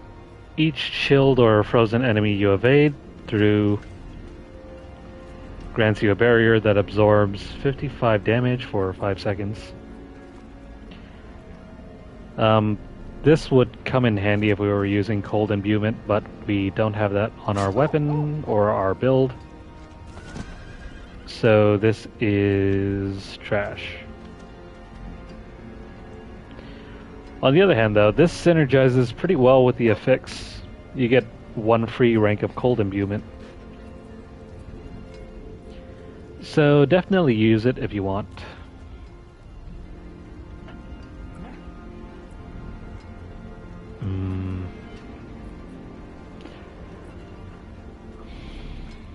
This one is alright, but we don't get any movement speed increase. Nothing here. 2 ranks of rapid fire, 1 rank of twisting blades. Skip. That's another skip from me.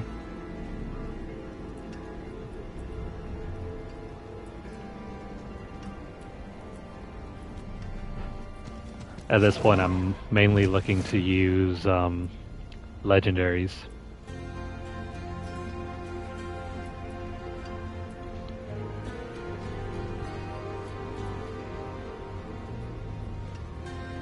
This one has the movement speed increase.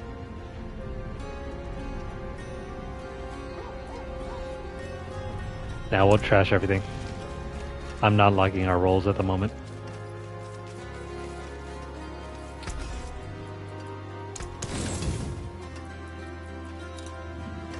And this one can go in the waste bin. Better than starting from nothing. Use it well.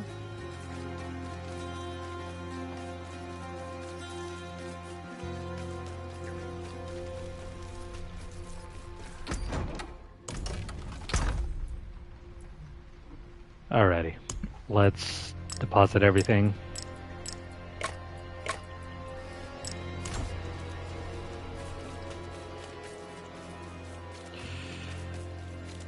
This weekend is going to be tough. We only have 1 more day of below triple-digit heat, and then we're going to be in for another week of that.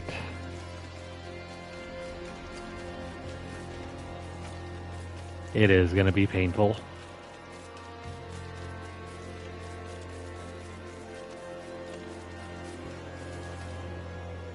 Why, the grey oak gave you a root. A good, clean, lively one, too. Our tree was raised from a cutting such as this.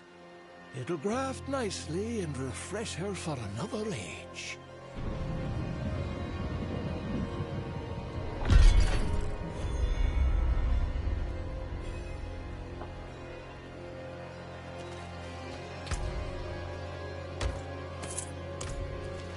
Alright, another quest done. You know what we can do at this point? Let's go roll for some stuff.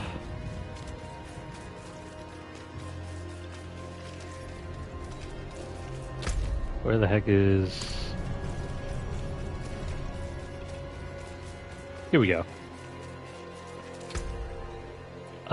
We need legendaries in every slot. Excuse me. Yeah, so a legendary in every slot. We need boots, a chest piece, gloves, and a ring. That's the spirit. Give it a go. What is cheapest at this moment? Cross your fingers. Oof, too bad, friend. That's not legendary. Hello, shining. There it is. Well, there's something. Shame that. Go 1 more? Dang it. Oh well. Being injured, or excuse me, becoming injured while crowd controlled grants you unstoppable for 4 seconds.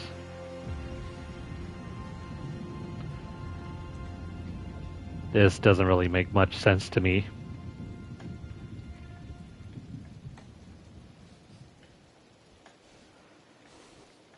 So, I guess if we get below a certain threshold for health, while we have some sort of crowd control status on us, we become unstoppable. Excuse me, not invincible. Okay, so it just means if we get below 35% health, we get instant recovery. Mildly useful.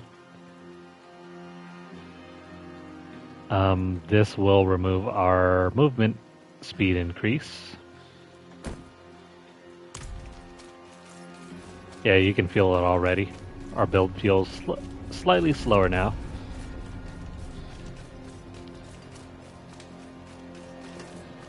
Doesn't matter though, because we still need the legendary anyway. Let's junk all the rest, shall we?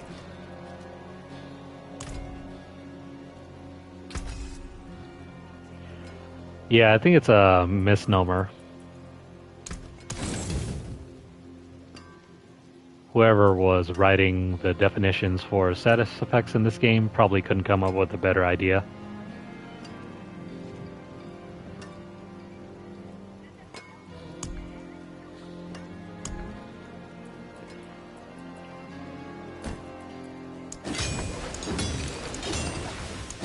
Sweet, fully upgraded. My hammer sings. Can upgrade that, and let's see, where are we off to now? We still need about 150 points. 150, so that means 5 side quests.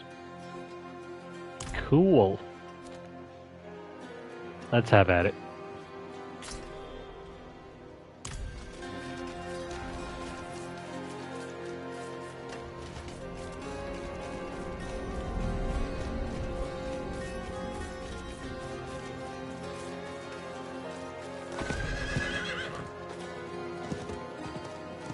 I should probably use the horse more often. Not in town.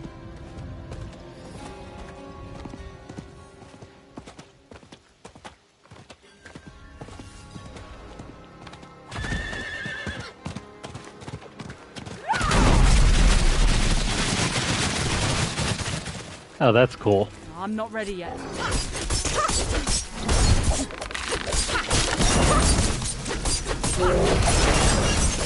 Why is that locked to Why is that locked to your horse? I need more time. Oh, crap.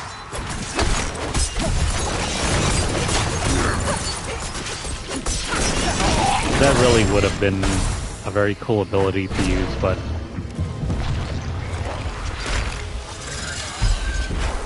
I guess it's locked to the horse.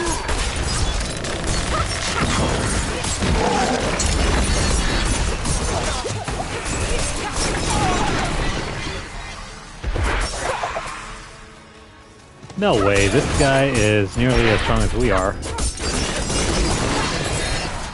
And he's only level 27. Makes no sense.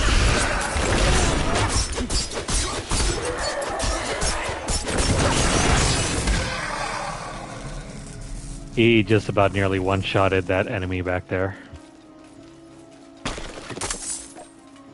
Your thrice-damned wardstones didn't do much, Druid.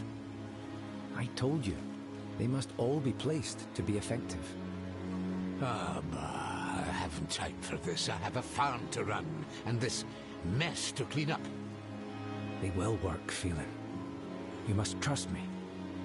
Ugh.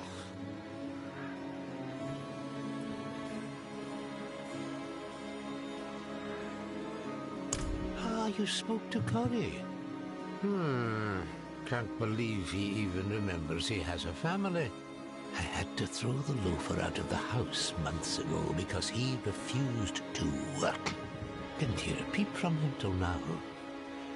He's better off in Kedigar. And we are too. They will work. must trust me. Ugh. Wait, what? That was the entire quest? Damn bloody goatman attacked again. What does it look like? I'm sorry, stranger. That was unkind of me. This was the 5th attack this moon. Not sure how many more we can survive. That druid over there brought some ward stones. Supposed to keep the filthy goatman out. If you're up for some honest work, I could use a hand with them. I'll pay you, of course, but keep an eye out. There's bound to be more of those damn things about. Don't worry. I'll look into it. Well, there's those thrice-damned goatmen. Seems there's more of them each year, and the spiders have taken over the harrow fields. But we Downs farmers are used to trouble. We can take care of our own problems. This guy really hates goatmen.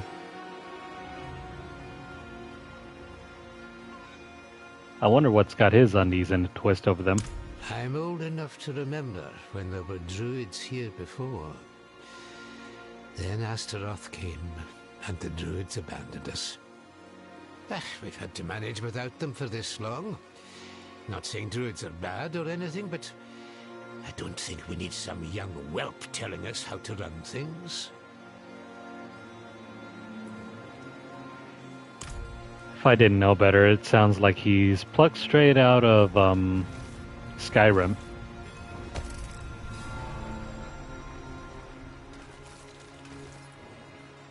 I grew up here in the Downs, hearing stories of life before Astaroth came.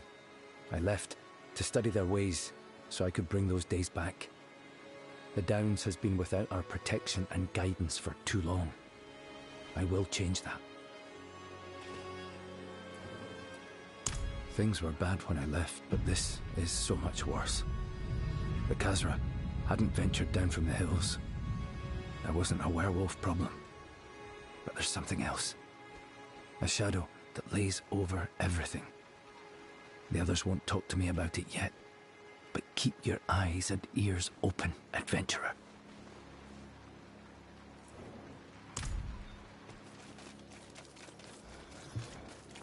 Okay, let's go find those wardstone locations.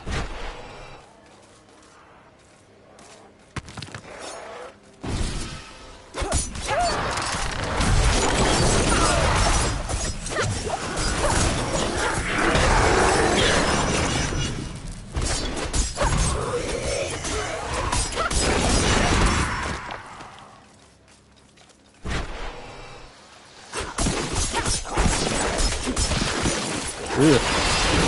Tumors everywhere. Okay.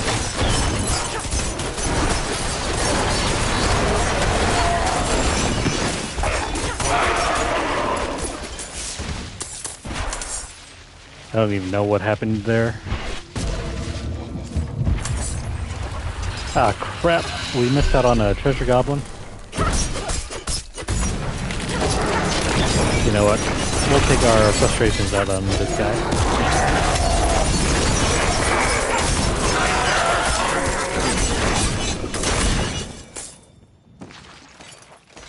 Got a brand new caged heart. What does this do? Core skills cost 130 life instead of your resource. How is this a good item? Let me have a look.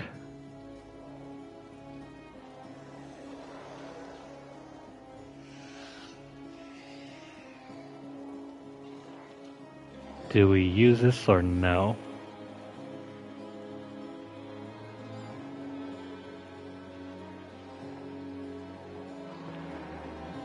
Actually, we do use this one. It's one of our best in-slot hearts.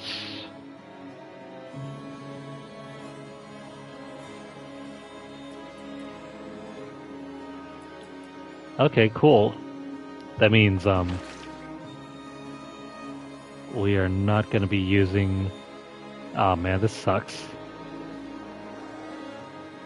This means we have to trade over our... We have to trade over this one.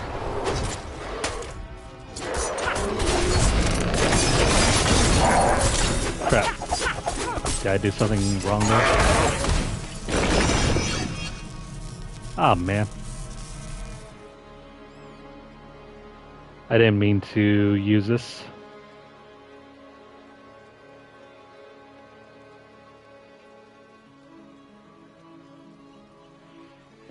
Crap, we wasted that heart. When those demons attacked us, I pressed the wrong button and accidentally slotted this into the wrong ring. Dang it.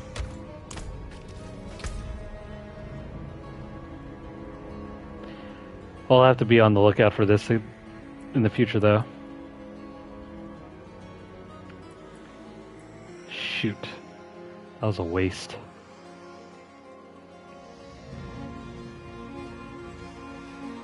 Doesn't matter, though, because we'll get more of these in the future.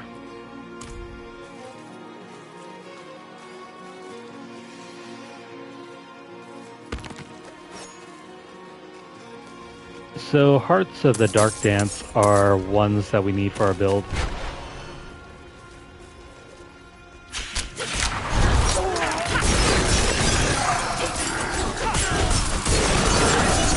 Gotta keep that in mind for the future.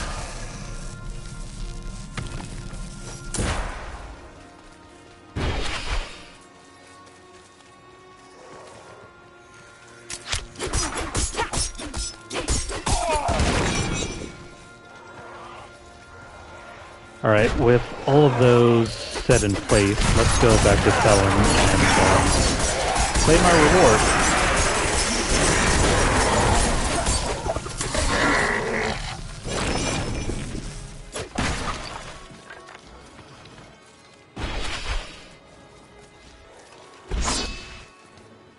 We'll see how well our tear's magic works. Me, I prefer a more direct deterrent even goatmen can understand. Ah, the damned beasts have moved into the pits at the south end of the Downs. They're led by some big, ugly brute of a thing named Blackhorn.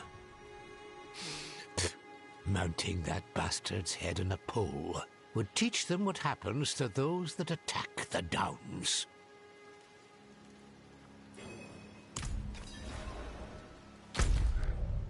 Shoot, we gotta go over there now. So, yeah. This would be very interesting, but, it costs life. So, if you're above 60% health, it's always going to use up life instead of your resource. Skills that consume life deal 15% increased damage. Based on the build guide, what it's saying here is... Hold on. Dang it.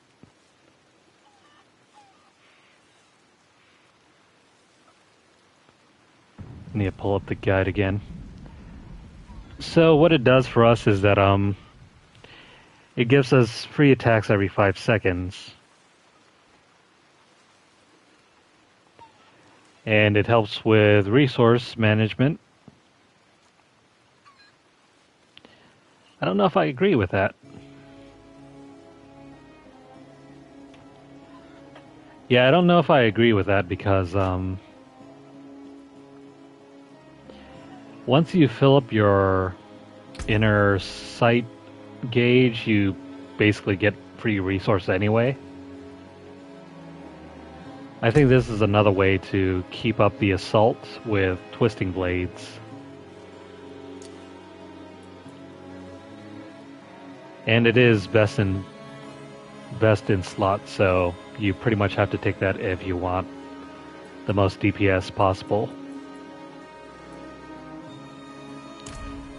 I'll keep that in mind later though.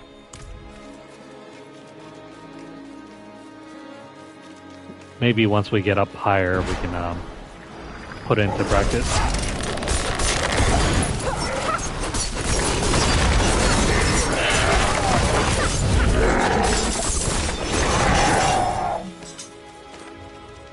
Because I don't really see how we need the extra resource anyway. I think it's mainly for the increase in 15% DPS. Because it gives you a flat 15% boost.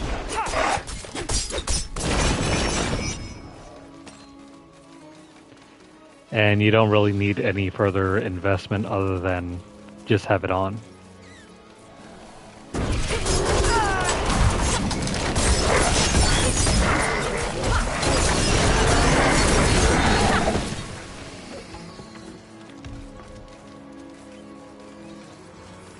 Sweet. A unique enemy. I'm not ready yet.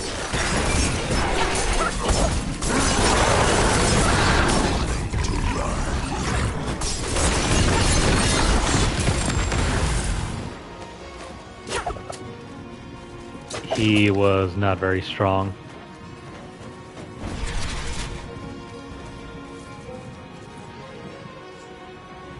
Atone, say you're sorry. Sorry. Thank you for the potions.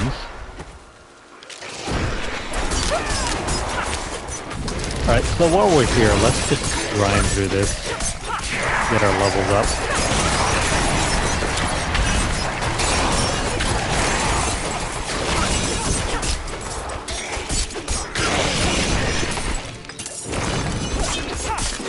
I never thought I would say it, but I kind of miss Greater Rifts.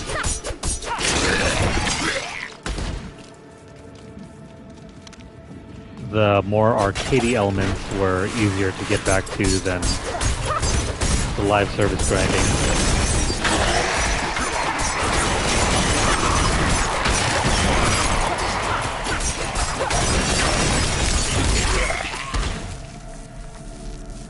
With live service elements, I'm always like left wondering, when the hell am I gonna be finished with this?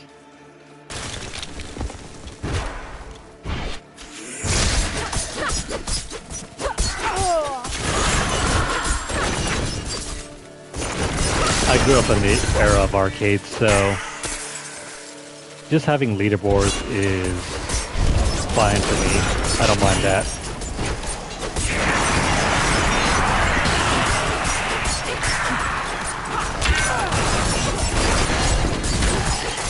But the moment you make me start grinding for ever-increasing numbers, that's when the fun in my head starts getting turned off.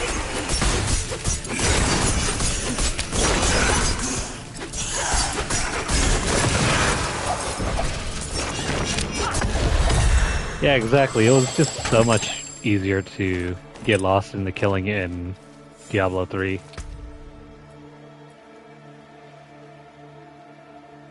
Alright, we leveled up.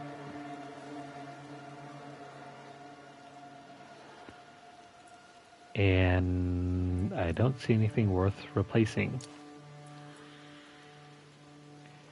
Druid only. Why do we have an item for a druid?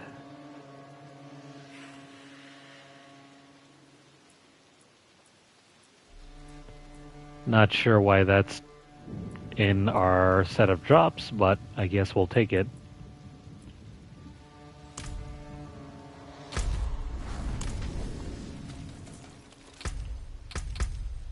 Okay, so with our next point, more DPS please. Getting close. 120 points, so that means around 4 more side quests to do. Give or take.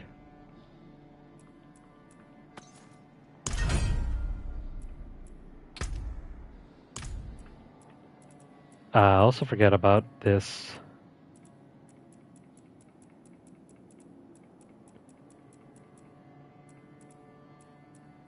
When can we pick up the next smoldering ash?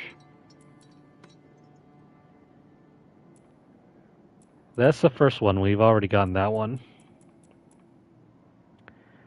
Number 2, we have to wait until we reach level 53. In which case, we'll just boost our XP gains.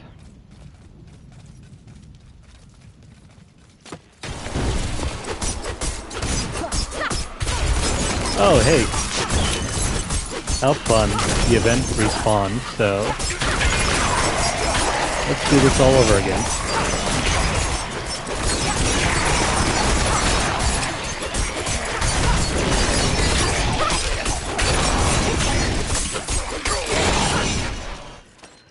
Might as well, right?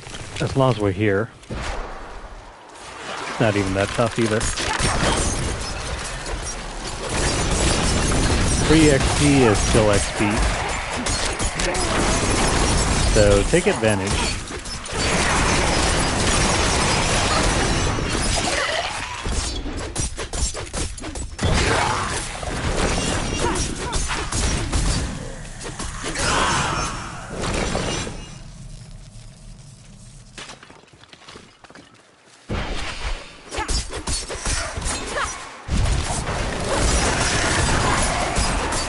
So based on what I've been hearing, I think Helltide events are ranked number 2,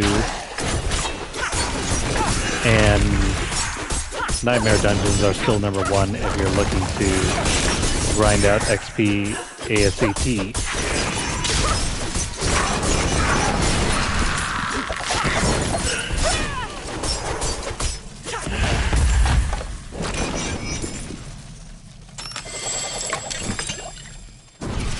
Go figure.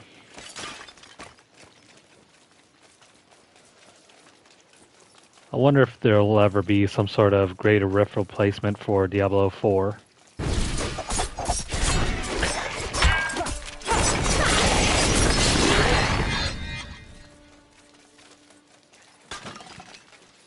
Because I still enjoy the idea of just running through a set dungeon and obliterating everything, including the Rift boss, in order to get both high scores and speed runs. Also, another change, if you guys are interested, in the next upcoming season, if you're looking to complete the journey, you no longer have to master a set dungeon. That's really good news, because that's among one of the toughest things to do if you're a casual player.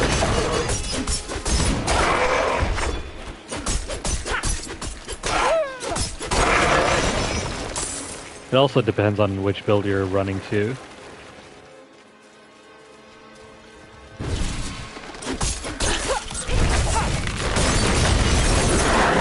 By far, the melee builds are among the toughest ones to master.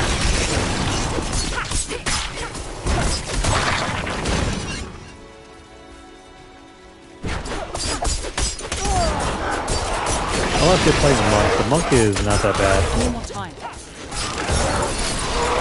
I think it's just so OP that it just makes the challenges in the set dungeons way too easy.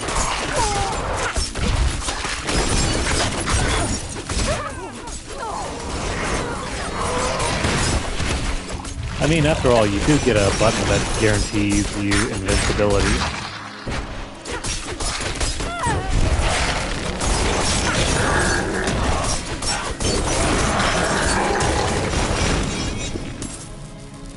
It's absolutely the best reason why you should play the monk.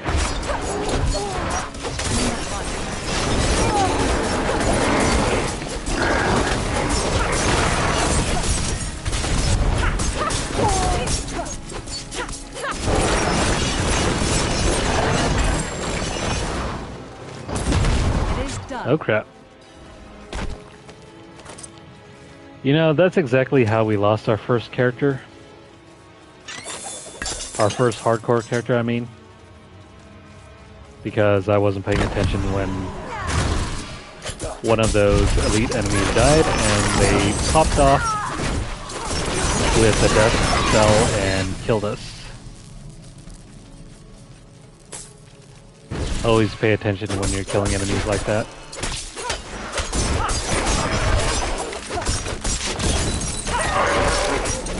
You never know when it might save your life.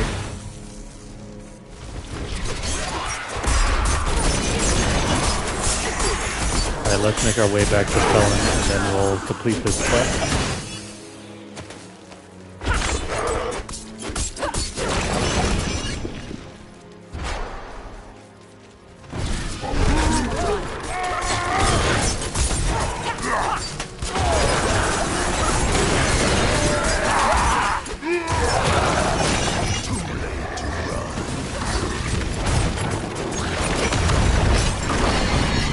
I think what you meant to say was it was too late for you to run.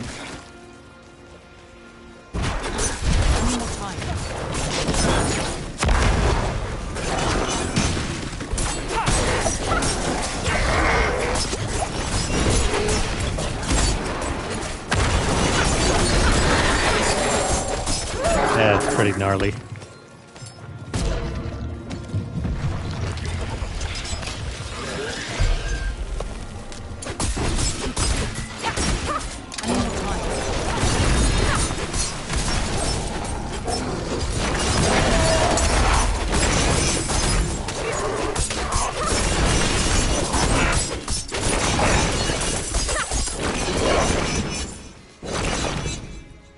Got a brand new heart. Cluster munitions. We are not using this one. Oh, by the way, while we're here, let's do this event all over again. This is like the third time in a row. On, hey, what do you know? We get all the benefits, but we don't even have to take part in it. Thank you for that.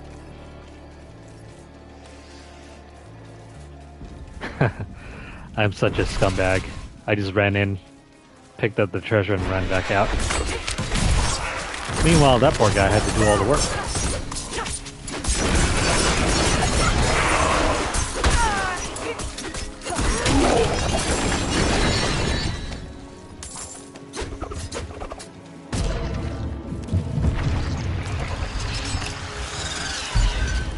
Alright, new enemy here. Stab, stab, stab.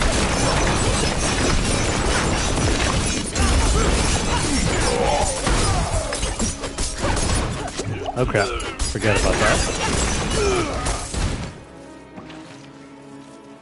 So for 4 sweet seconds, you can do whatever you want with your twisting blades.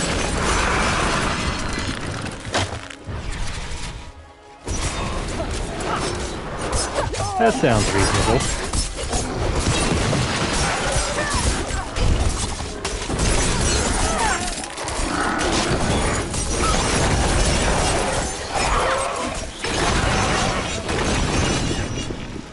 I mean, given with what we've had to deal with, it sounds like a fair trade-off.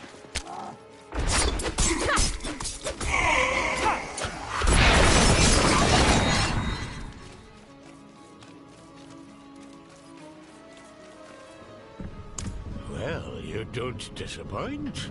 Unlike those wardstones. Damned things didn't even last a fortnight. We'll see if mounting this bastard's head works better. Here's your gold as promised.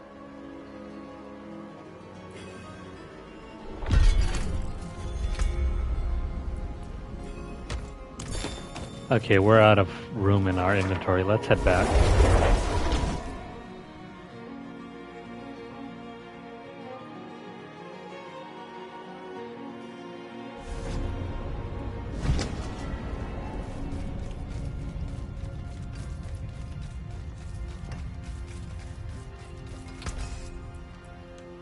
Commons and magics. What's still got some good in it? Okay, time to look over everything.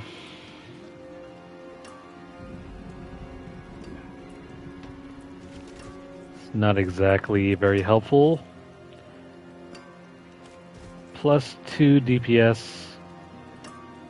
We can do better. Nothing good there. Still nothing good here.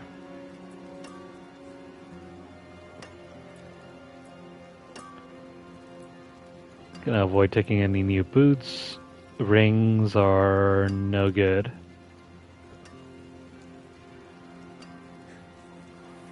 Especially over here. We're looking for a crit chance, crit damage, and just a flat out damage increase.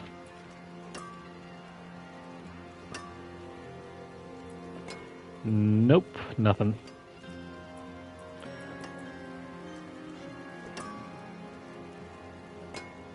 What the heck is this? Heart of the Malignant Pact. Is this something that we want?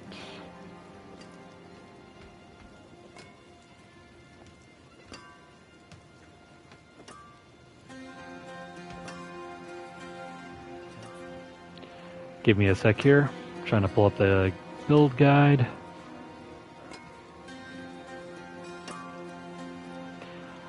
Actually, it's one that's... Aw, man.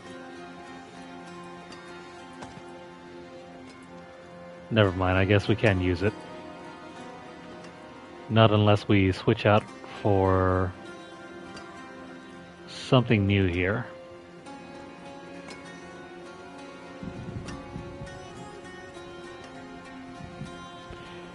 I mean, we can switch out for this ring.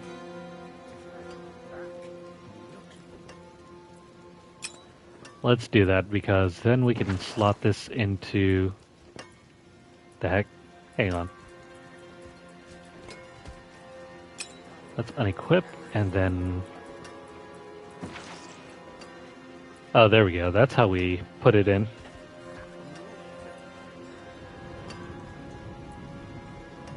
So, which one do we want? Do we put this into this one? Or... do we want this one?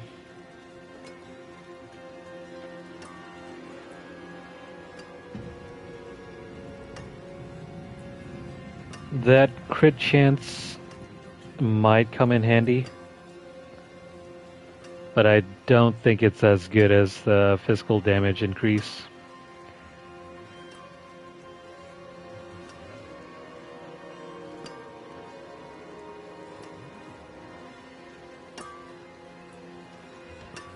Plus, this one only it only has a heart for stun grenades, so let's drop this in.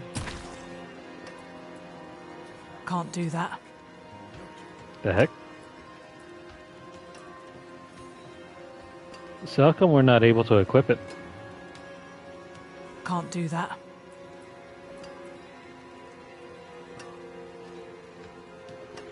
Hang on.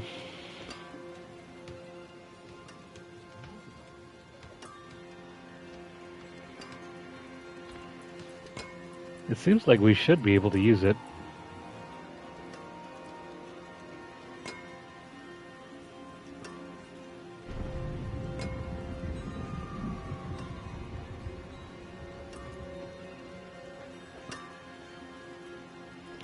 Oh, that's why. There's a limit to the types of hearts you can have equipped.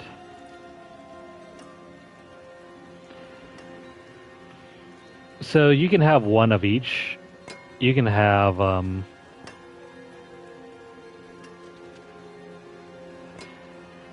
actually, you don't really have to have one of each. You just need to fit the vicious, brutal, and devious hearts into the correct slots.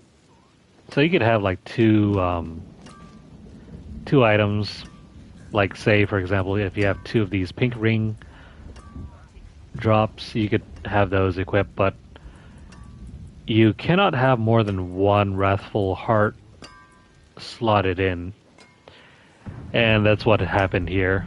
That's why I'm a little confused. We already have a wrathful heart here.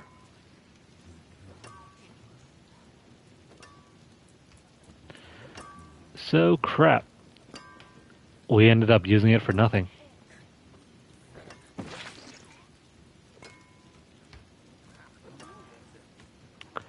That's lame.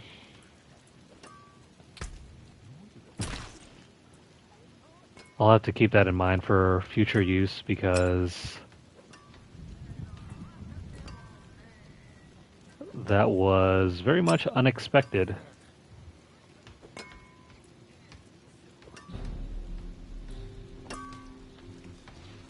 Yeah, that's disappointing.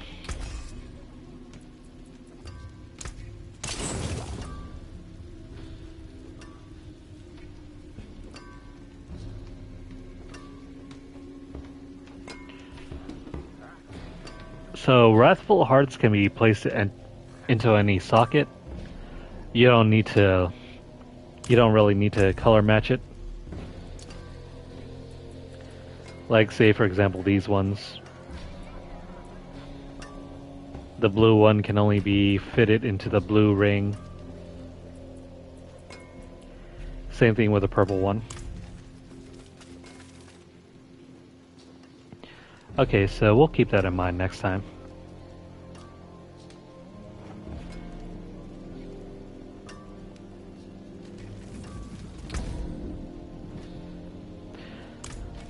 Alrighty. With that confusion out of the way,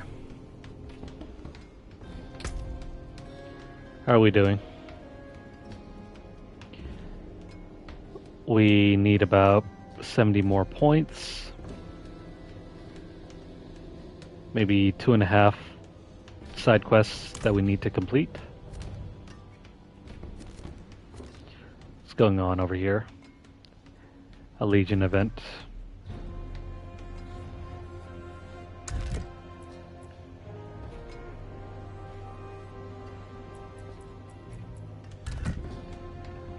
Let's head over to this town.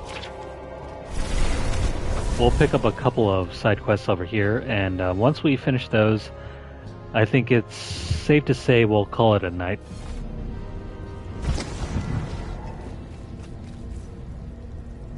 Haven't sent the boats out since before the last full moon. Too many drowned along the coast. We have opened the stores of salted cod, but that's supposed to be for winter. I can tell you've seen your share of fighting. If you can cull the drowned, we have coin.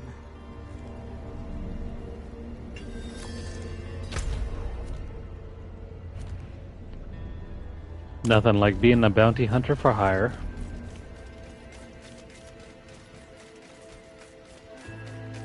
Speaking of which, when is Metroid Prime 4 going to be released?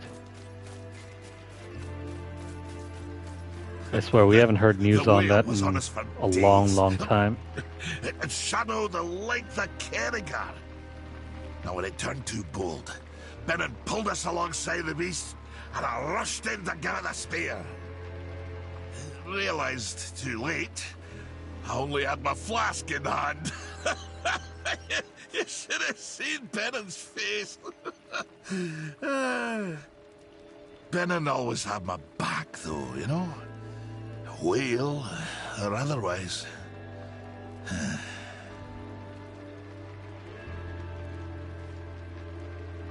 Nice, congrats, Seth.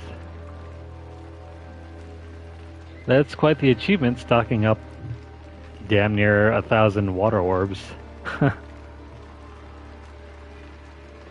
That's like what, 500 dragons, I think you managed to sell off, right? I think you get 2 per dragon, right?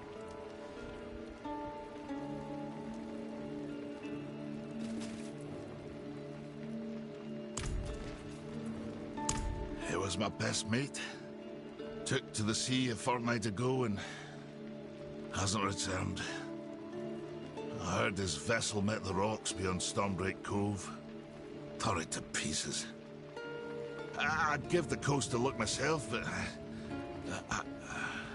I can't see him like that. Welled up with water. fit to burst. It's like a brother. It's not right. Could you see if he's there? He has a tattoo on his neck. A seafarer's spear. You can't miss it.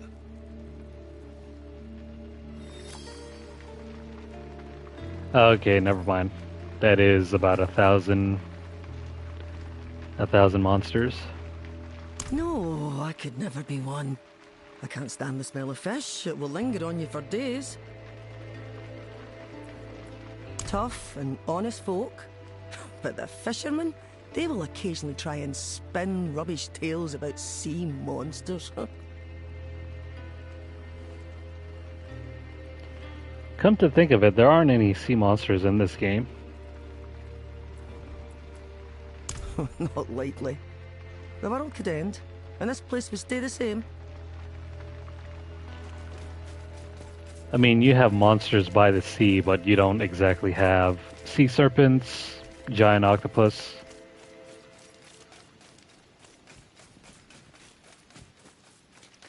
Bit of a missed opportunity there.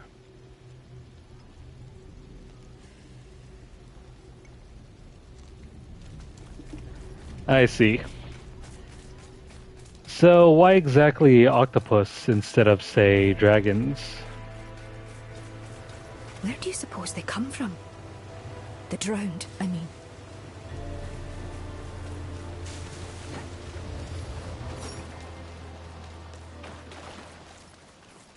Alright, so we got 100 drowned to take care of. Simple quest. Just kill as many as you possibly can.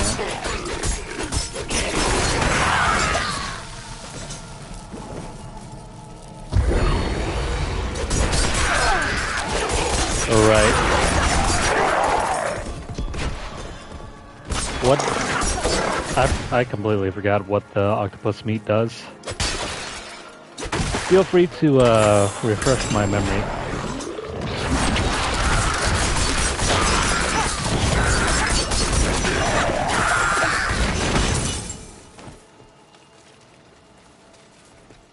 Okay. Going all right here.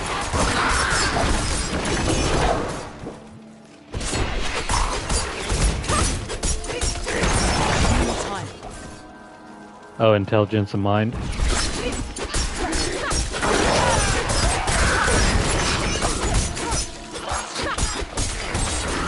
Yeah, that'll do it. Especially if you don't have the ogre blade to do body swap.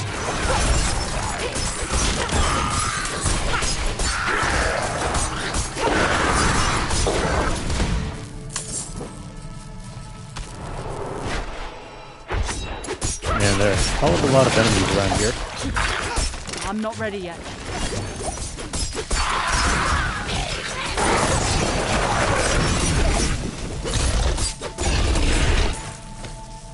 I hear everyone's go-to method of maxing out intelligence of mind is just body swapping a lich.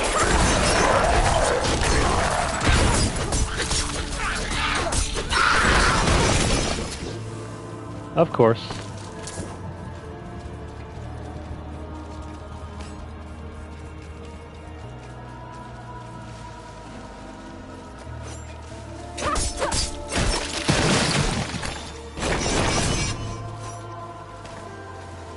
I understand if you're wanting to make a more well-rounded unit.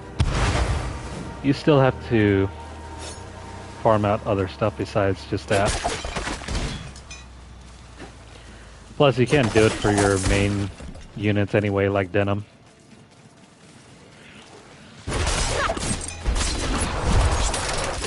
That method, unfortunately, only works with generic units.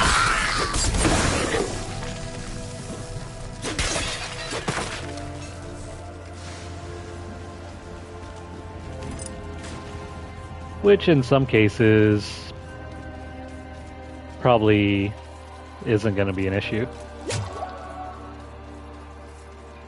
What is this over here?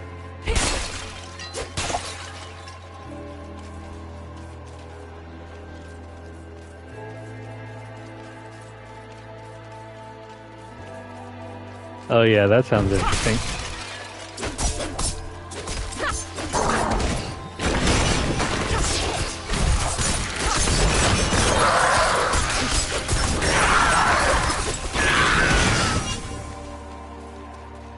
Basically, with the way that the charm system works in that game,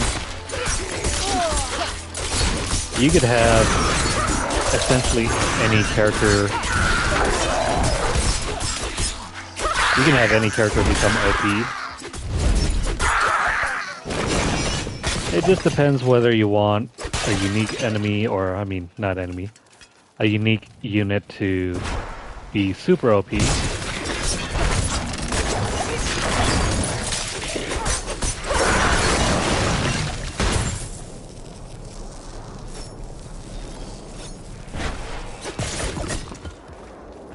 I'm guessing that not a whole lot of players are playing it anymore.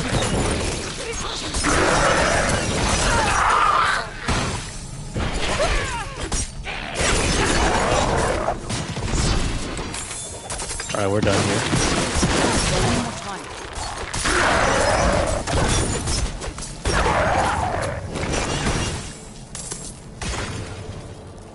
Before we head back though, let me do this event over here.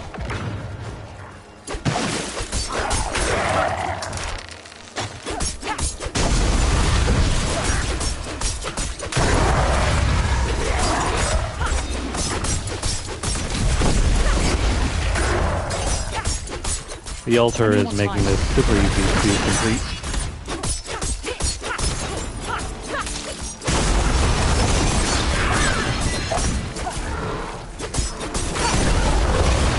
I need time to do that. There we go. All done here.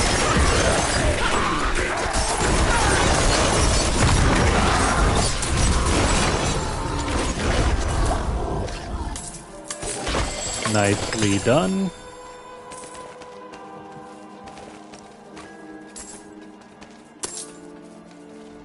Okay, so we can head back to town now.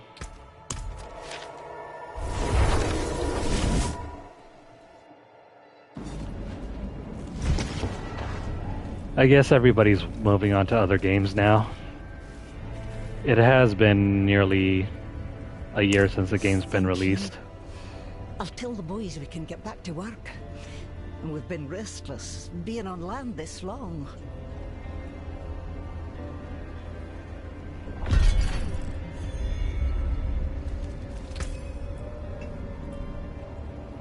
Physical damage, cold damage, poison damage.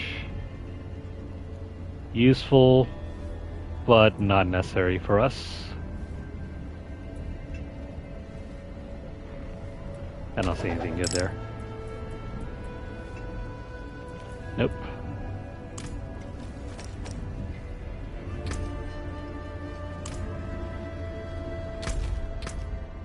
Okay, so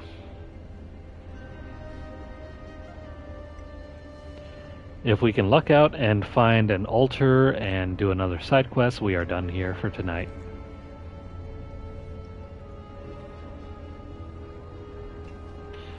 Langrisser 1 and 2. Yeah, it's an older game. I think it's very similar to Fire Emblem.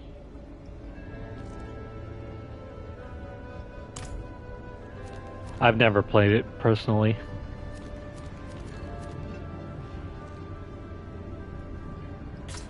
We'll probably head over here. So if we head back over there, we need to teleport back. Let me empty out the inventory before we do that. It is looking like a long walk over there.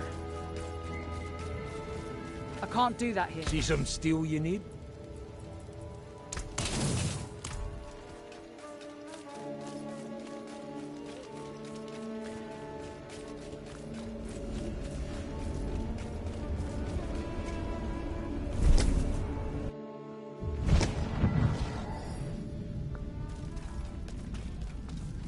I'll have a look at some of the videos about it.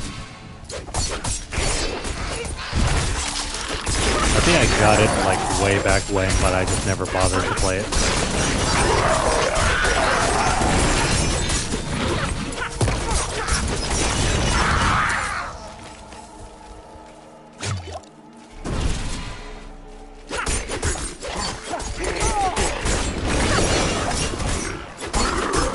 Yeah, unfortunately,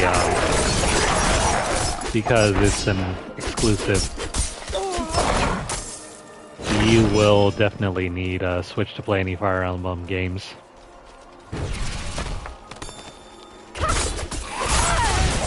It's just the nature of things.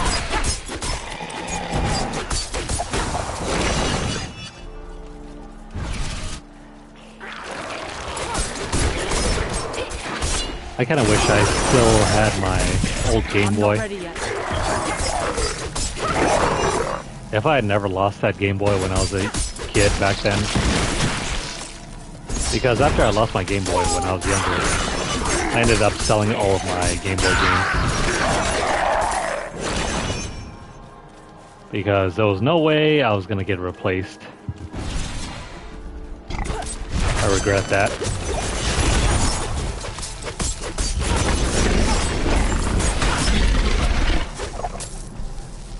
I had some pretty decent games for the Game Boy Advance.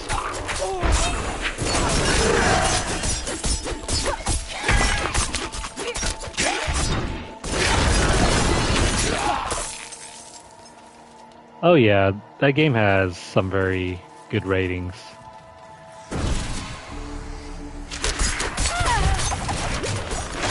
I think it was a classic SRPG before SRPGs even got popular. Granted, the original games were very old. I'm not ready yet.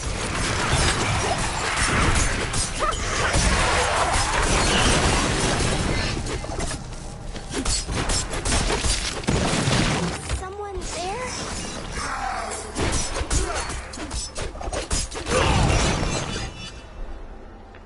I'm here. Help? Dark all around. Why did Mother go? I don't want to be alone.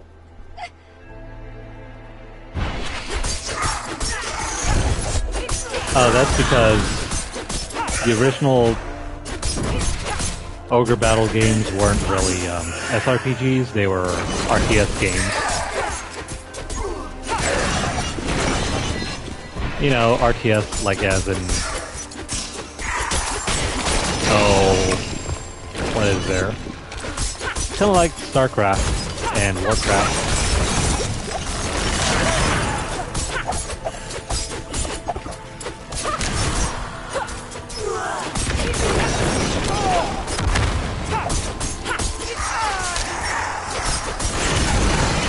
I don't think it was until Tactics Ogre was developed that the game kind of switched over into being a strategy game instead of an RTS.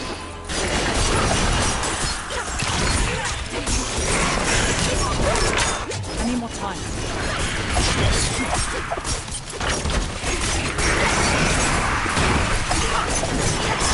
Almost done here. Just a couple minutes.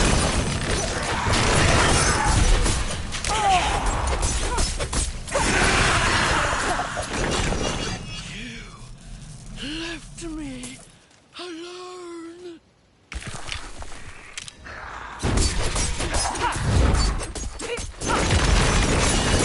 Somehow I refuse to believe the mom was actually a sword wielder.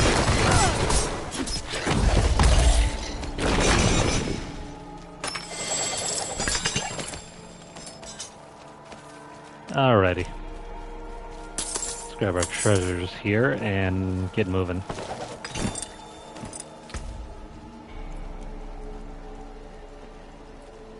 Nice. New daggers, more DPS.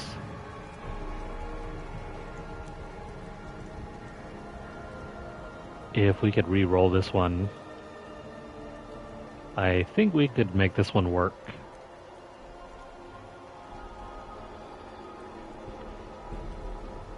It's got way better DPS. You know what? Let's do that.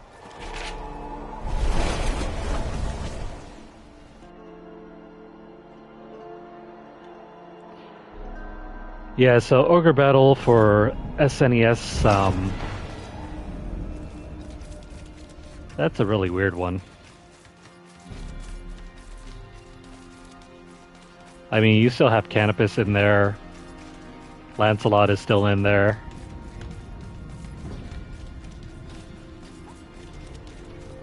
I think... No, I don't think Gildas and Mirrodin were in there. Or if they were completely different characters.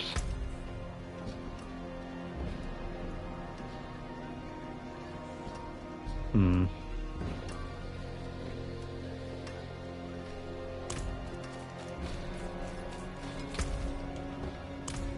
Where is... There we go.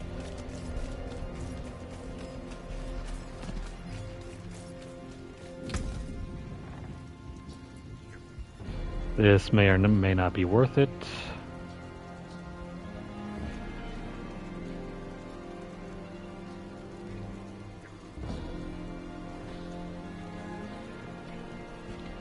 Ogre Battle 64. Yeah, I heard those first two games are all RTS games, so if you've ever played something like Command & Conquer, StarCraft, it's less about choosing and moving your characters on a grid. You move them in real time. Think games like, say, not Civilization, what am I thinking? Age of Empires, that's the one. Age of Empires, Stronghold, for example. Or Total War.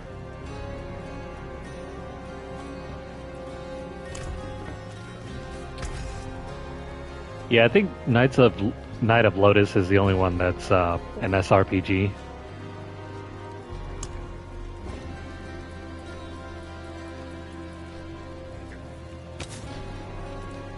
Let's see, do we have anything worthwhile to stick on here?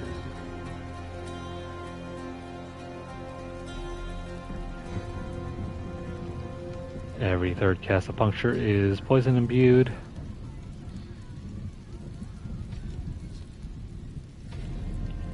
Nope.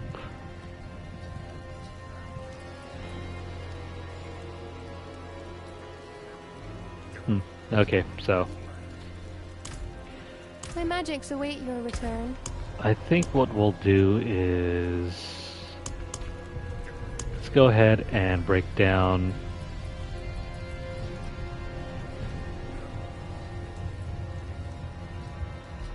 never mind, let's break down this one.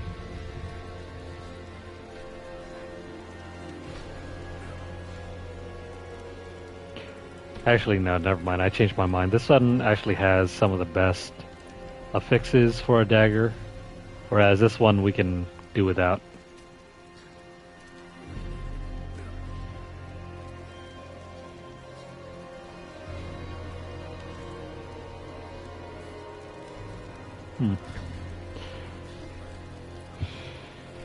Bright aura.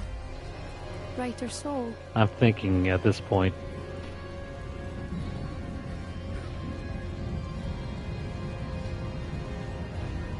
I'm not going to break this one down yet. Let's just replace it and see how it rolls.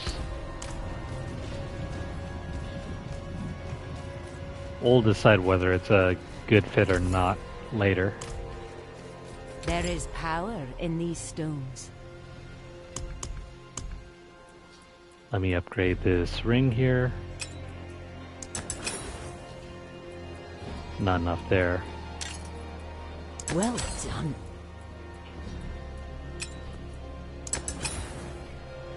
Where the okay, good. Is, my friend. Crit chance and vulnerability.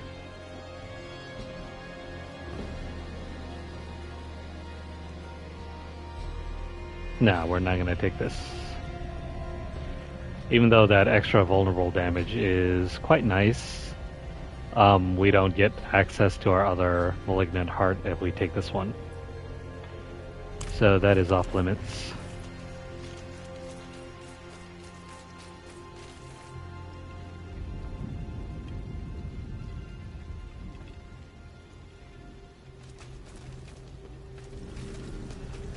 Yeah, it's hard to say if they'll ever remaster that GBA game.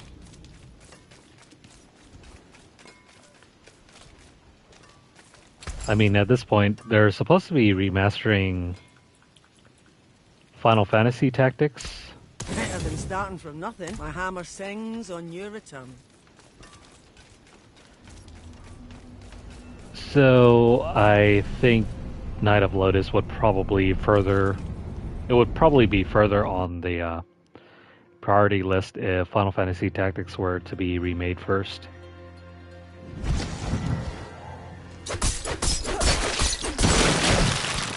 But if it were to happen, I would like to see how they would implement the same changes, or if they were to make different changes.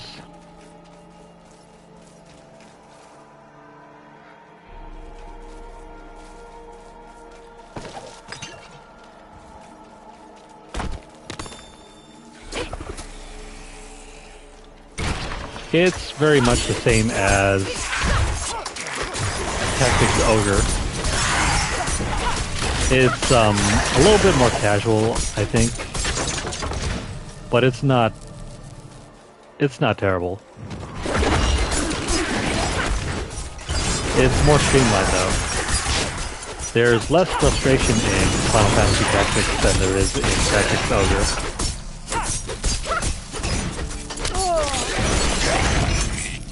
If that matters anyway.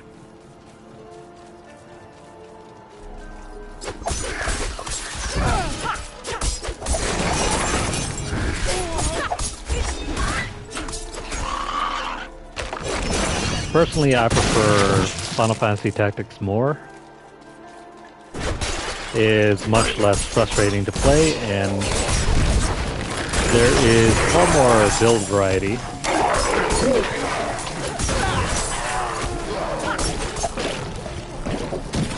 You aren't really restricted by your units.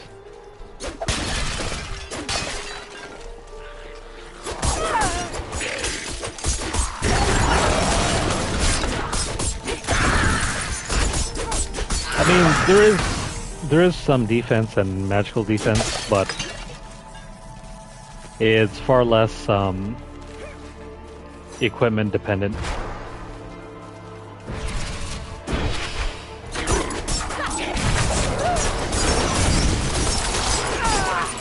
Yeah, so you can still recruit like different monster types. But they don't really have as many special abilities as you would say in Tactics Ogre. You know how you get undead enemies and they will forever respawn until you kill them by exercising them.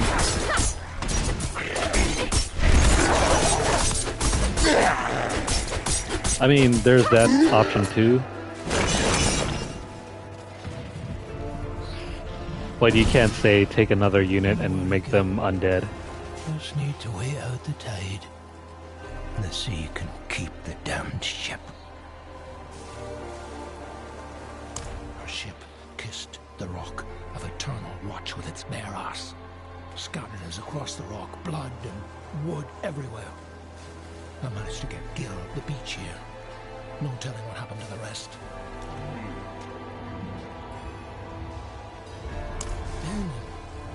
Yeah, I recall the name. Stoic fellow. Kept to himself. If he's out there, he'll be a tough find. Not one for mooning. Let's see, as far as I remember, it's not necessarily about grinding for levels, it's about grinding for ability points. Because your units don't really have any restriction on their classes, so you could just take one unit and try to master every single job class there is in the game.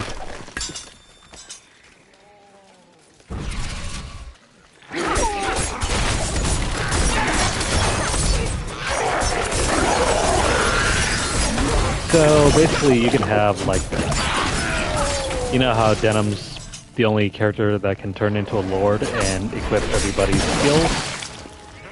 You don't really have that restriction in Final Fantasy Tactics. Basically everybody can become a lord. But then you also have your unique units that can only become a certain class. Oh yeah, I'll absolutely get it. I'm not ready yet. Before I ever played Final Fantasy, not Final Fantasy. Before I ever played Tactics Ogre, that was my favorite SRPG.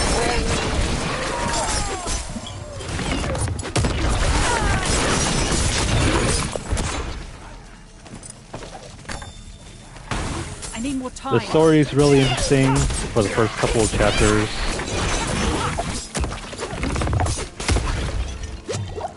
All of the units are very likable. Even the one guy that you're supposed to be really pissed at.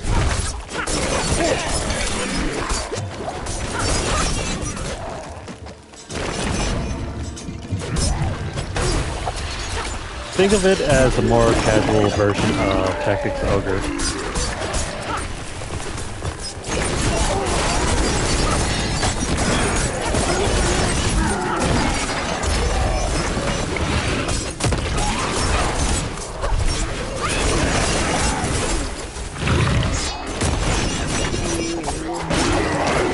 I mean, were it for not the changes that were made in,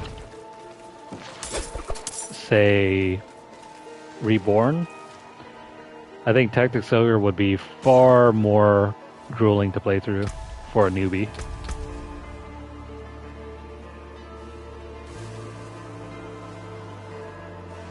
It feels pretty casual.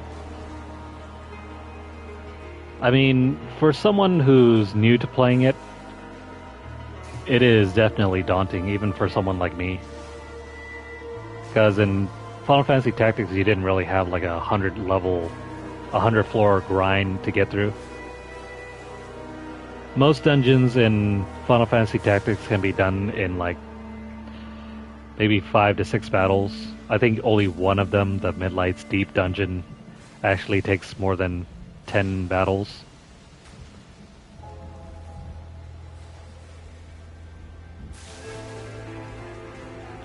Let me see, I need to find the build guide once more.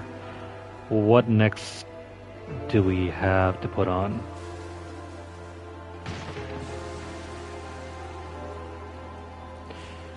Alright, so level 44, we are currently on... We got through Weapon Mastery, so we're looking to put our next couple of points into Enhanced Dash and... Oh, what do you know? Never mind. For the most part, we have gotten every single point we needed for our basic skills. So, stuff like Concussive, Siphoning Strikes, where are we? That's Siphoning Strikes, where is Concussive? Yeah, we've already taken Concussive. Trap Mastery, Momentum. I guess we'll just put some points into Enhanced Dash and Discipline Dash. So, where are we? Where is the dash? There we go. We will take this one.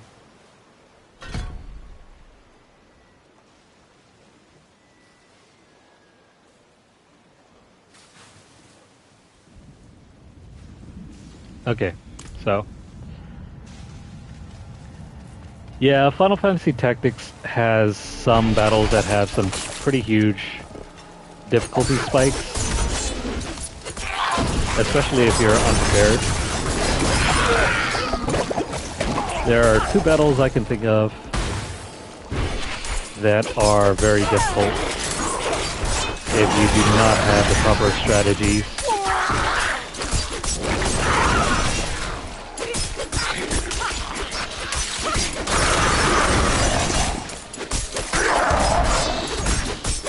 Namely, there's one battle that is very similar to the duel against Vice. I need to keep looking.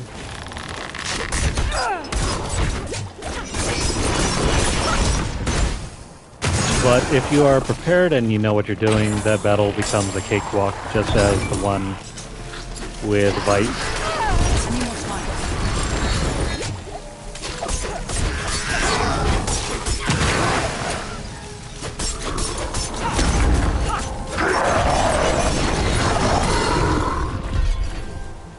For me, I think the true challenge in Tactics Ogre is because of the fact that everything is balanced so well.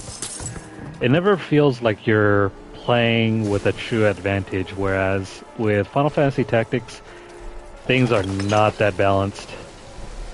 There are some absolutely broken mechanics in the game that will make things feel like a cakewalk.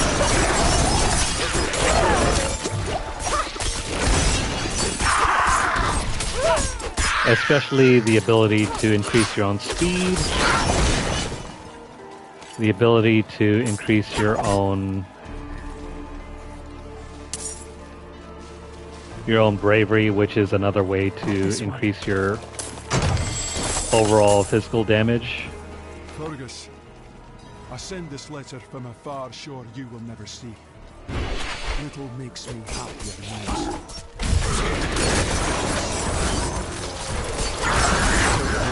Sense walking around that head of yours. I couldn't stand it no more. The whinging, the pissing about. I'll leave Maryland, my home, to be free of you. Free of your misfortune. I'll wash my hands of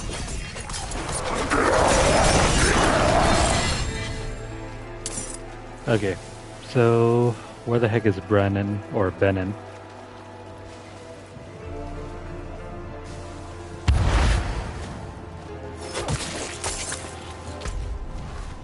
Oh, never mind. We have to return back to town. Before we do that, though, let's do these, and then we'll return back and grab our rewards.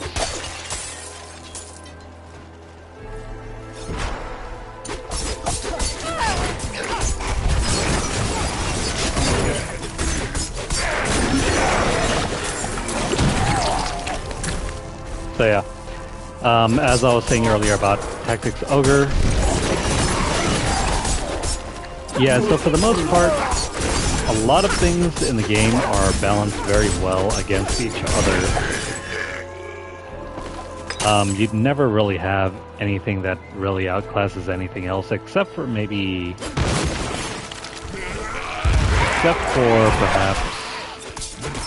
I would say summon spells are the most broken thing in the game.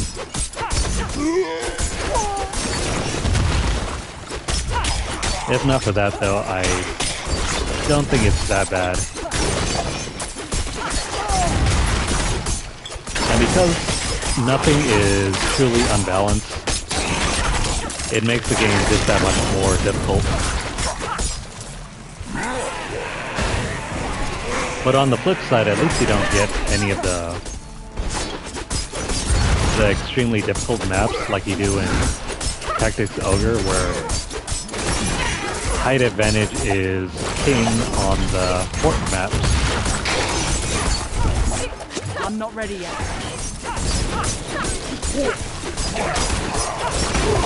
I think by far, because of the height advantage, those fort maps can be really challenging for even newbie players. I myself struggled very much against those maps. Oh crap, come on. What's going on here?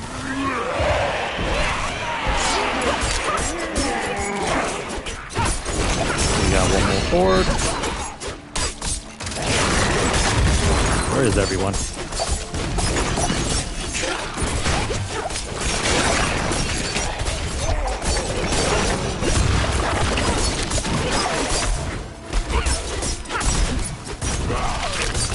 Come on, 20 seconds. Can we...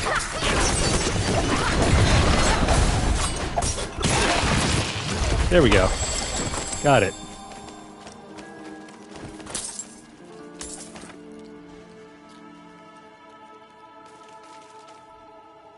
Yeah, I haven't really gotten started on that.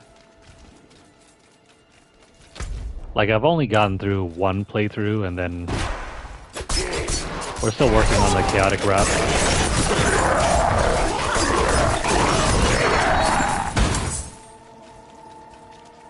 And we haven't even done the lawful wrap. Not to mention we're not even doing the coda stuff yet, so there's still far more content waiting for me to do.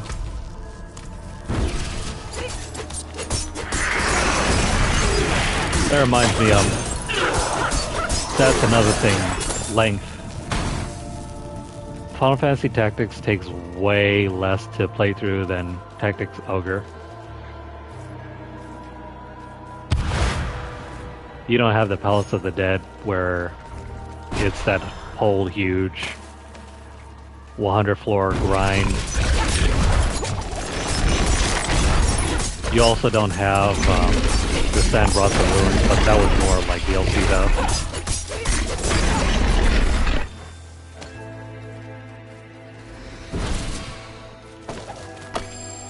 My bags are full.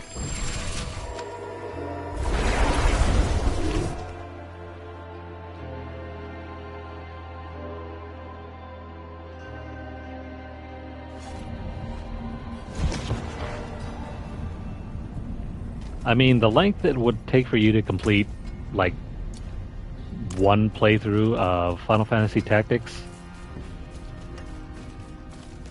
that is probably equal to the entire... Actually, no, I have it that backwards. The length it takes to complete one playthrough of Tactics Ogre is equal to the entirety of Final Fantasy Tactics. It is not nearly as long. Especially if you do all the side content in Tactics Ogre, like, say, the Palace of the Dead, and even the shrine boss battles. All of that together is way, way more content than you ever had in Final Fantasy Tactics.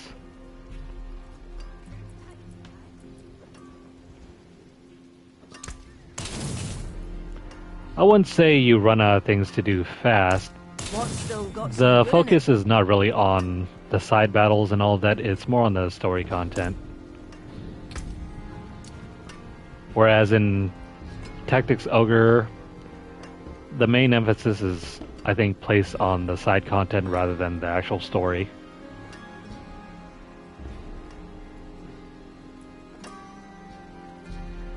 Which is not a bad thing, it's just a different focus. I mean, it's super easy to get burned out on Tactics Ogre. Yeah, I agree, they should add more stuff to do. When they remastered it for the PSP, they added multiplayer if you wanted to earn more items. And they somewhat rebalanced some of the character classes to make it slightly more difficult. Just slightly, though. I don't think it was totally different.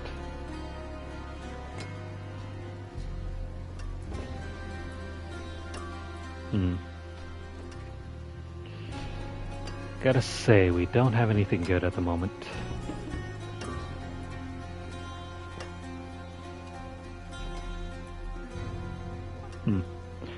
These could be useful, but I think we have better items at this moment.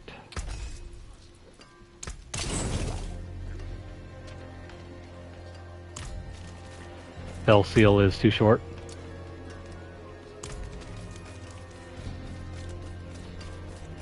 It would also depend on what your definition is short. Tactics Ogre is a unique case because it has no shortage of content to run through.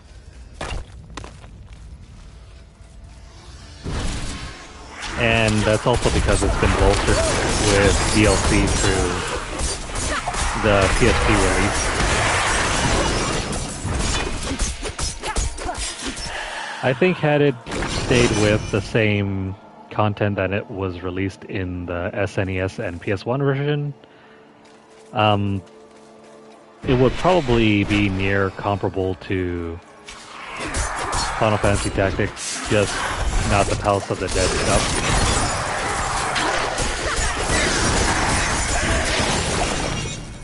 That dungeon by itself feels like it was just added there to pad out some of the story content because there just wasn't a whole lot of it.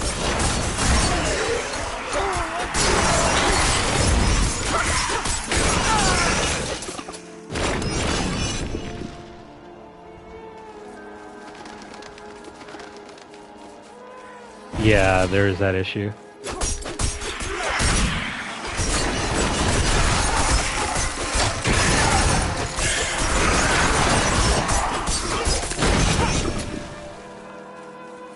I mean, if you took the time to upgrade it, if you took the time to upgrade your units in, excuse me, not Tactics Ogre, in Final Fantasy Tactics, I'm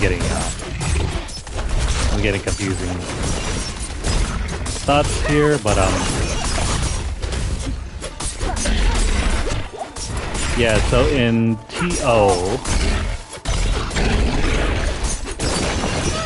You remember how most of your side units... Yeah, there's a lot of customization. But you remember how your side units in TO... There's some room for variation in your side units, but... For the most part, you tend not to change them unless you want them to be either super specialized or you just want to experiment. Normally when you find a class that you want to keep, your units typically stay as that class. Whereas in FFT, if you simply don't like how your unit is playing, as, say, maybe an archer or something, I mean, you're absolutely free to change it into a knight, into a mage, into whatever you please, really. And there's no consequence to that. You're just given that option.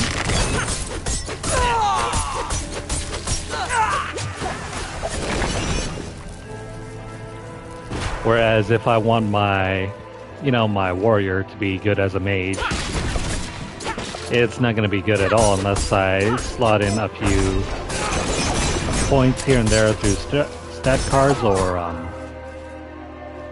instead of just stat cards, maybe if I grab this piece of armor and stick it here and fudge around with the numbers, then it becomes good.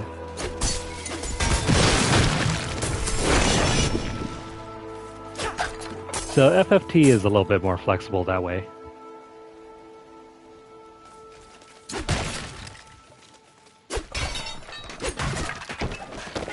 Oh no, I hope not.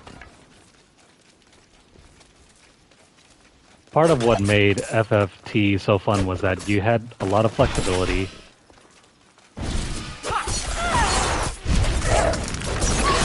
And it didn't really matter how you approach the game. You were still able to change midway through and refocus. So, say for example you started the game off with a mixed group, you could re-gear your team halfway through and play with a bunch of archers. Or if you weren't happy with playing with archers, you could re-gear and play with a whole bunch of knights, or if you weren't happy with knights, you could just roll with a full team of mages.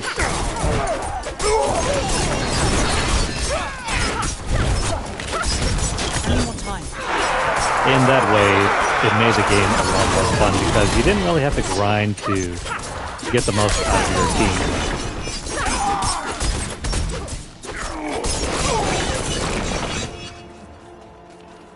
But of course, there were still all these OP weapons that you could still earn in the game that would just make character units broken.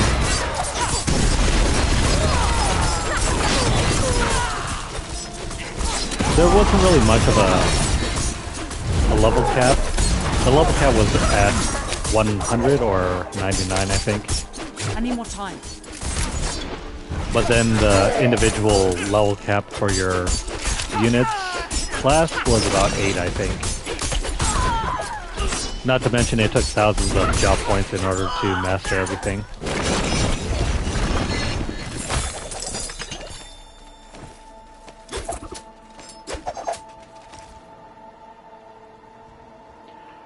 The only OP character that would probably get nerfed is a character called Orlando. Basically, that game's version of Sid.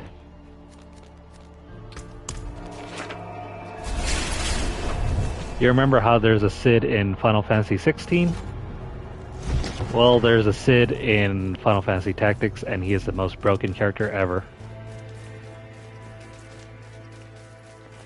For one, his knight skills are among the best in the game.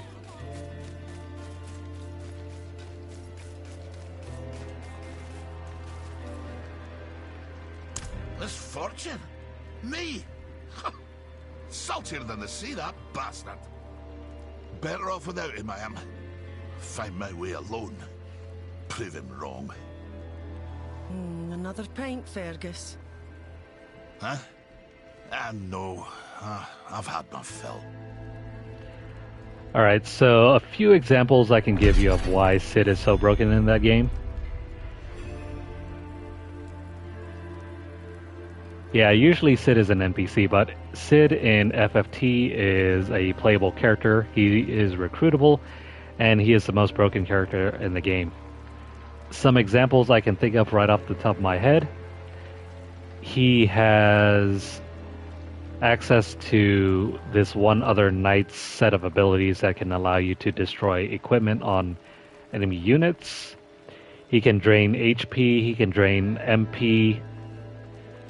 He can do his standard lightning stab, which is a very far-ranging attack that pretty much works in a cross attack. It's like it attacks in a cross wave. Yeah, if they're gonna nerf anyone, they're probably gonna nerf him.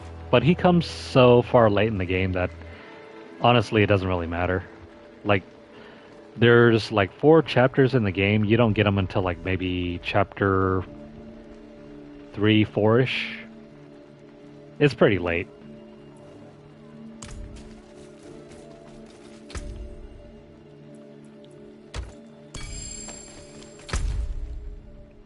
Alright, let's claim that skill point.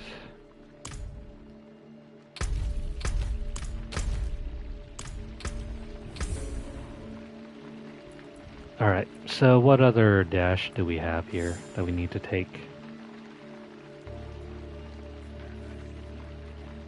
I think it's this discipline dash.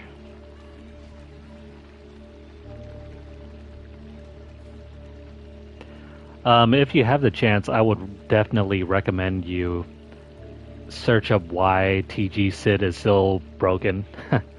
It's incredible.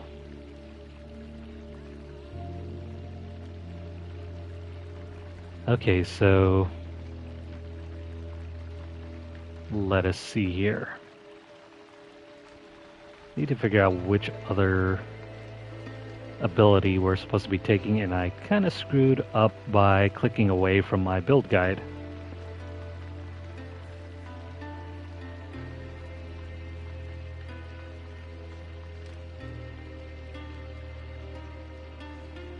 Okay, so back on track. We're taking discipline dash.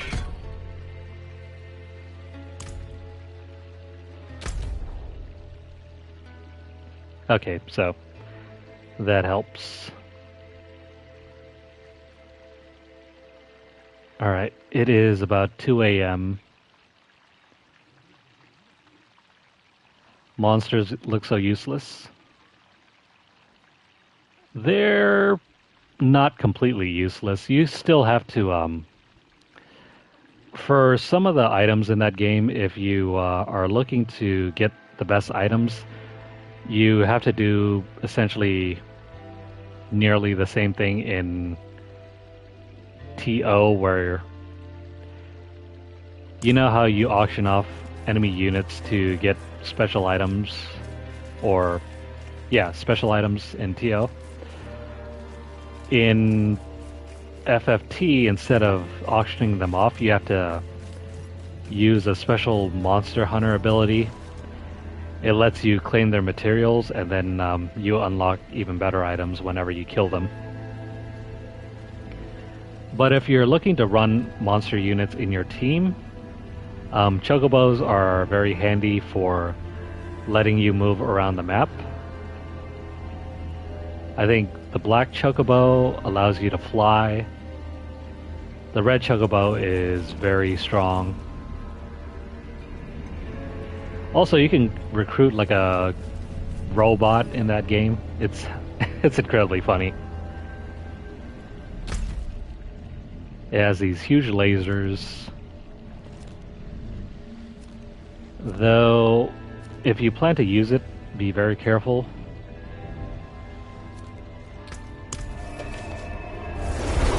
Because it is a robot, if you use the lasers too often, it actually cuts down on its HP.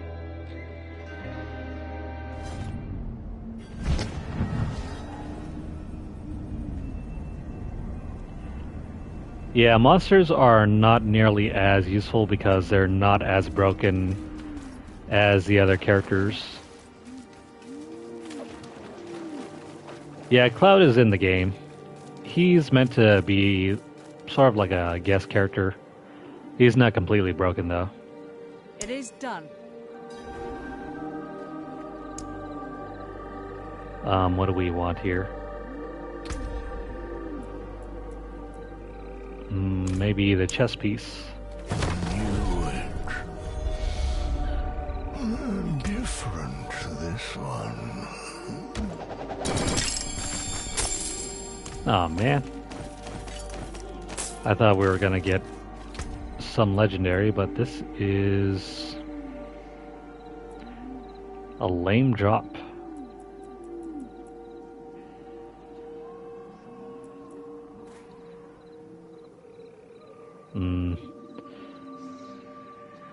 This one is tempting, but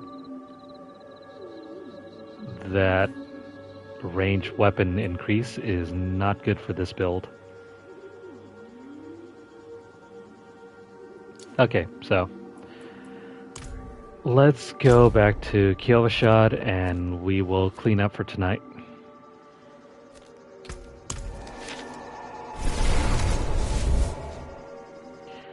Yeah, so Cloud kind of sucks in that game, but you also get access to like Balthier and Sid. At most, I think you can only use up to 6 units in battle anyway. Or is it 5? It's probably around 5 units, but even with 5 units, you can build a very broken team. Personally, I ran with like 4 characters, I think. Ramza, Agrius, Mustadio, and either Sid whenever he became available. And then, who else am I thinking of?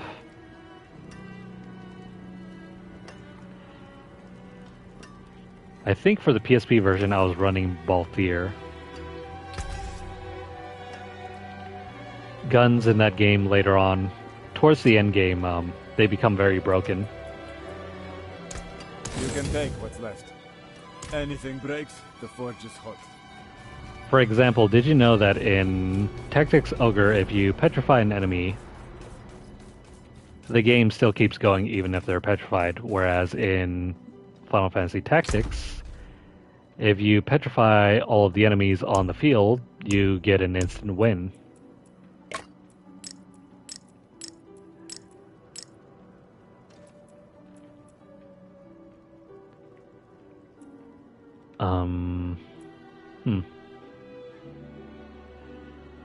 This one could be useful.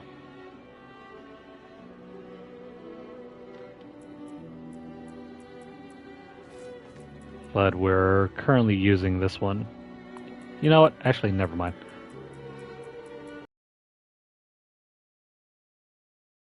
I think it can wear off, but in the system of FFT, it counts as an insta-kill if it doesn't get removed.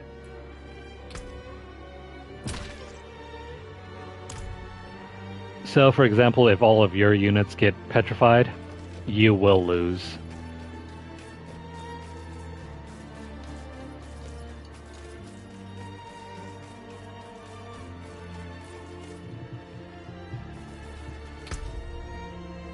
Okay, so let's go over here.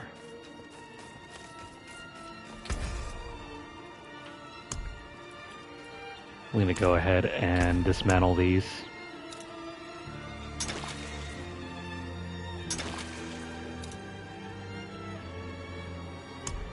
And then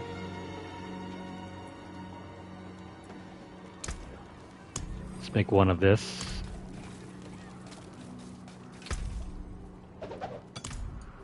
Sweet. That we can take.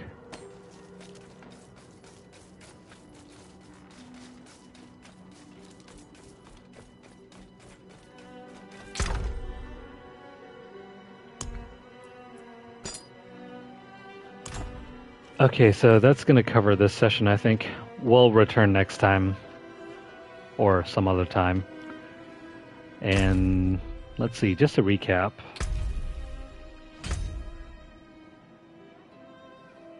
So we are 8 out of 12 objectives into Chapter 4.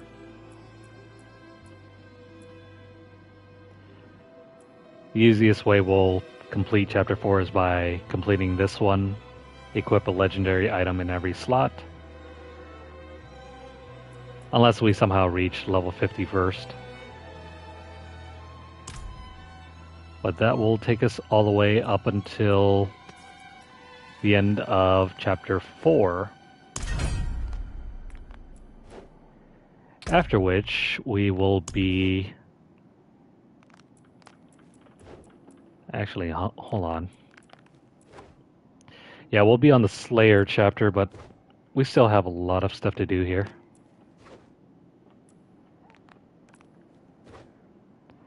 There's a ton of stuff here.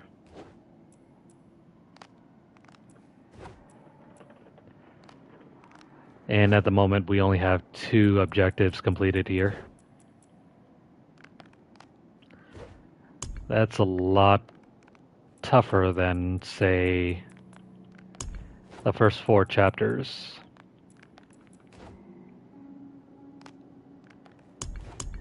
Yeah. Ouch. We got a lot of stuff to do. Alright, so aside from our season journey, we are already up to level 45 on the Battle Pass.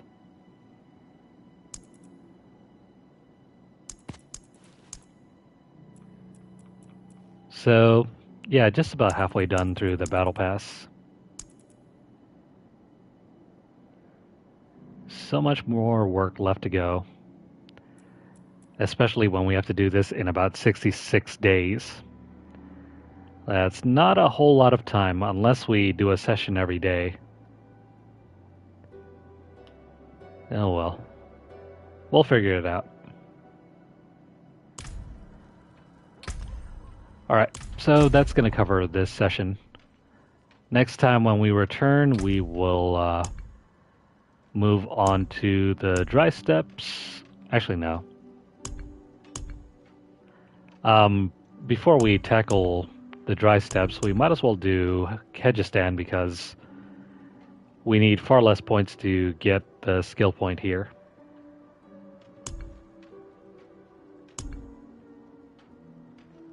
Yep, that's going to be the plan. We'll do Kyrgyzstan, work our way backwards through Hawazar, and then back over to the dry steps to pick up our final skill point.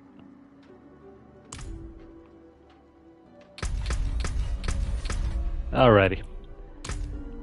That will cover this session. So if you guys are watching this on YouTube, please like the video. If you guys have any comments or questions, please leave them down in the section below. Let me know what you guys think. Share the video out wherever you guys can, and also subscribe to the channel if you haven't already. Please help keep the channel growing. Have a look through our playlists for previous play sessions if you guys have missed out on them. Or if you're interested in any of the other games that we play, we have tons. Be sure to browse around the channel. We're still currently playing through Assassin's Creed, Final Fantasy 16, maybe the off farming session here and there with Harvest Moon, and a whole bunch more, so don't miss out. Now, if you guys are over on Twitter, follow us at twitter.com/LunarlightGames. Over there you'll find deals, discounts, as well as news stories about the gaming world, as well as odd giveaway we run from time to time. Please check out the pinned post for more info. We are currently giving away a code for Sega Bass Fishing as well as Quake 4, so don't miss out on those. If you'd like to support the channel financially, you can do so by dropping a donation over at paypal.me/LunarlightGames. But if you don't have a tip for our tip jar, don't worry about it. Feel free to continue viewing our videos and make sure you guys hit that subscribe button.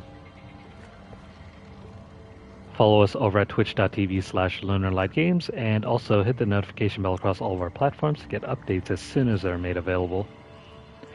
Especially if you guys want to follow along on our live sessions.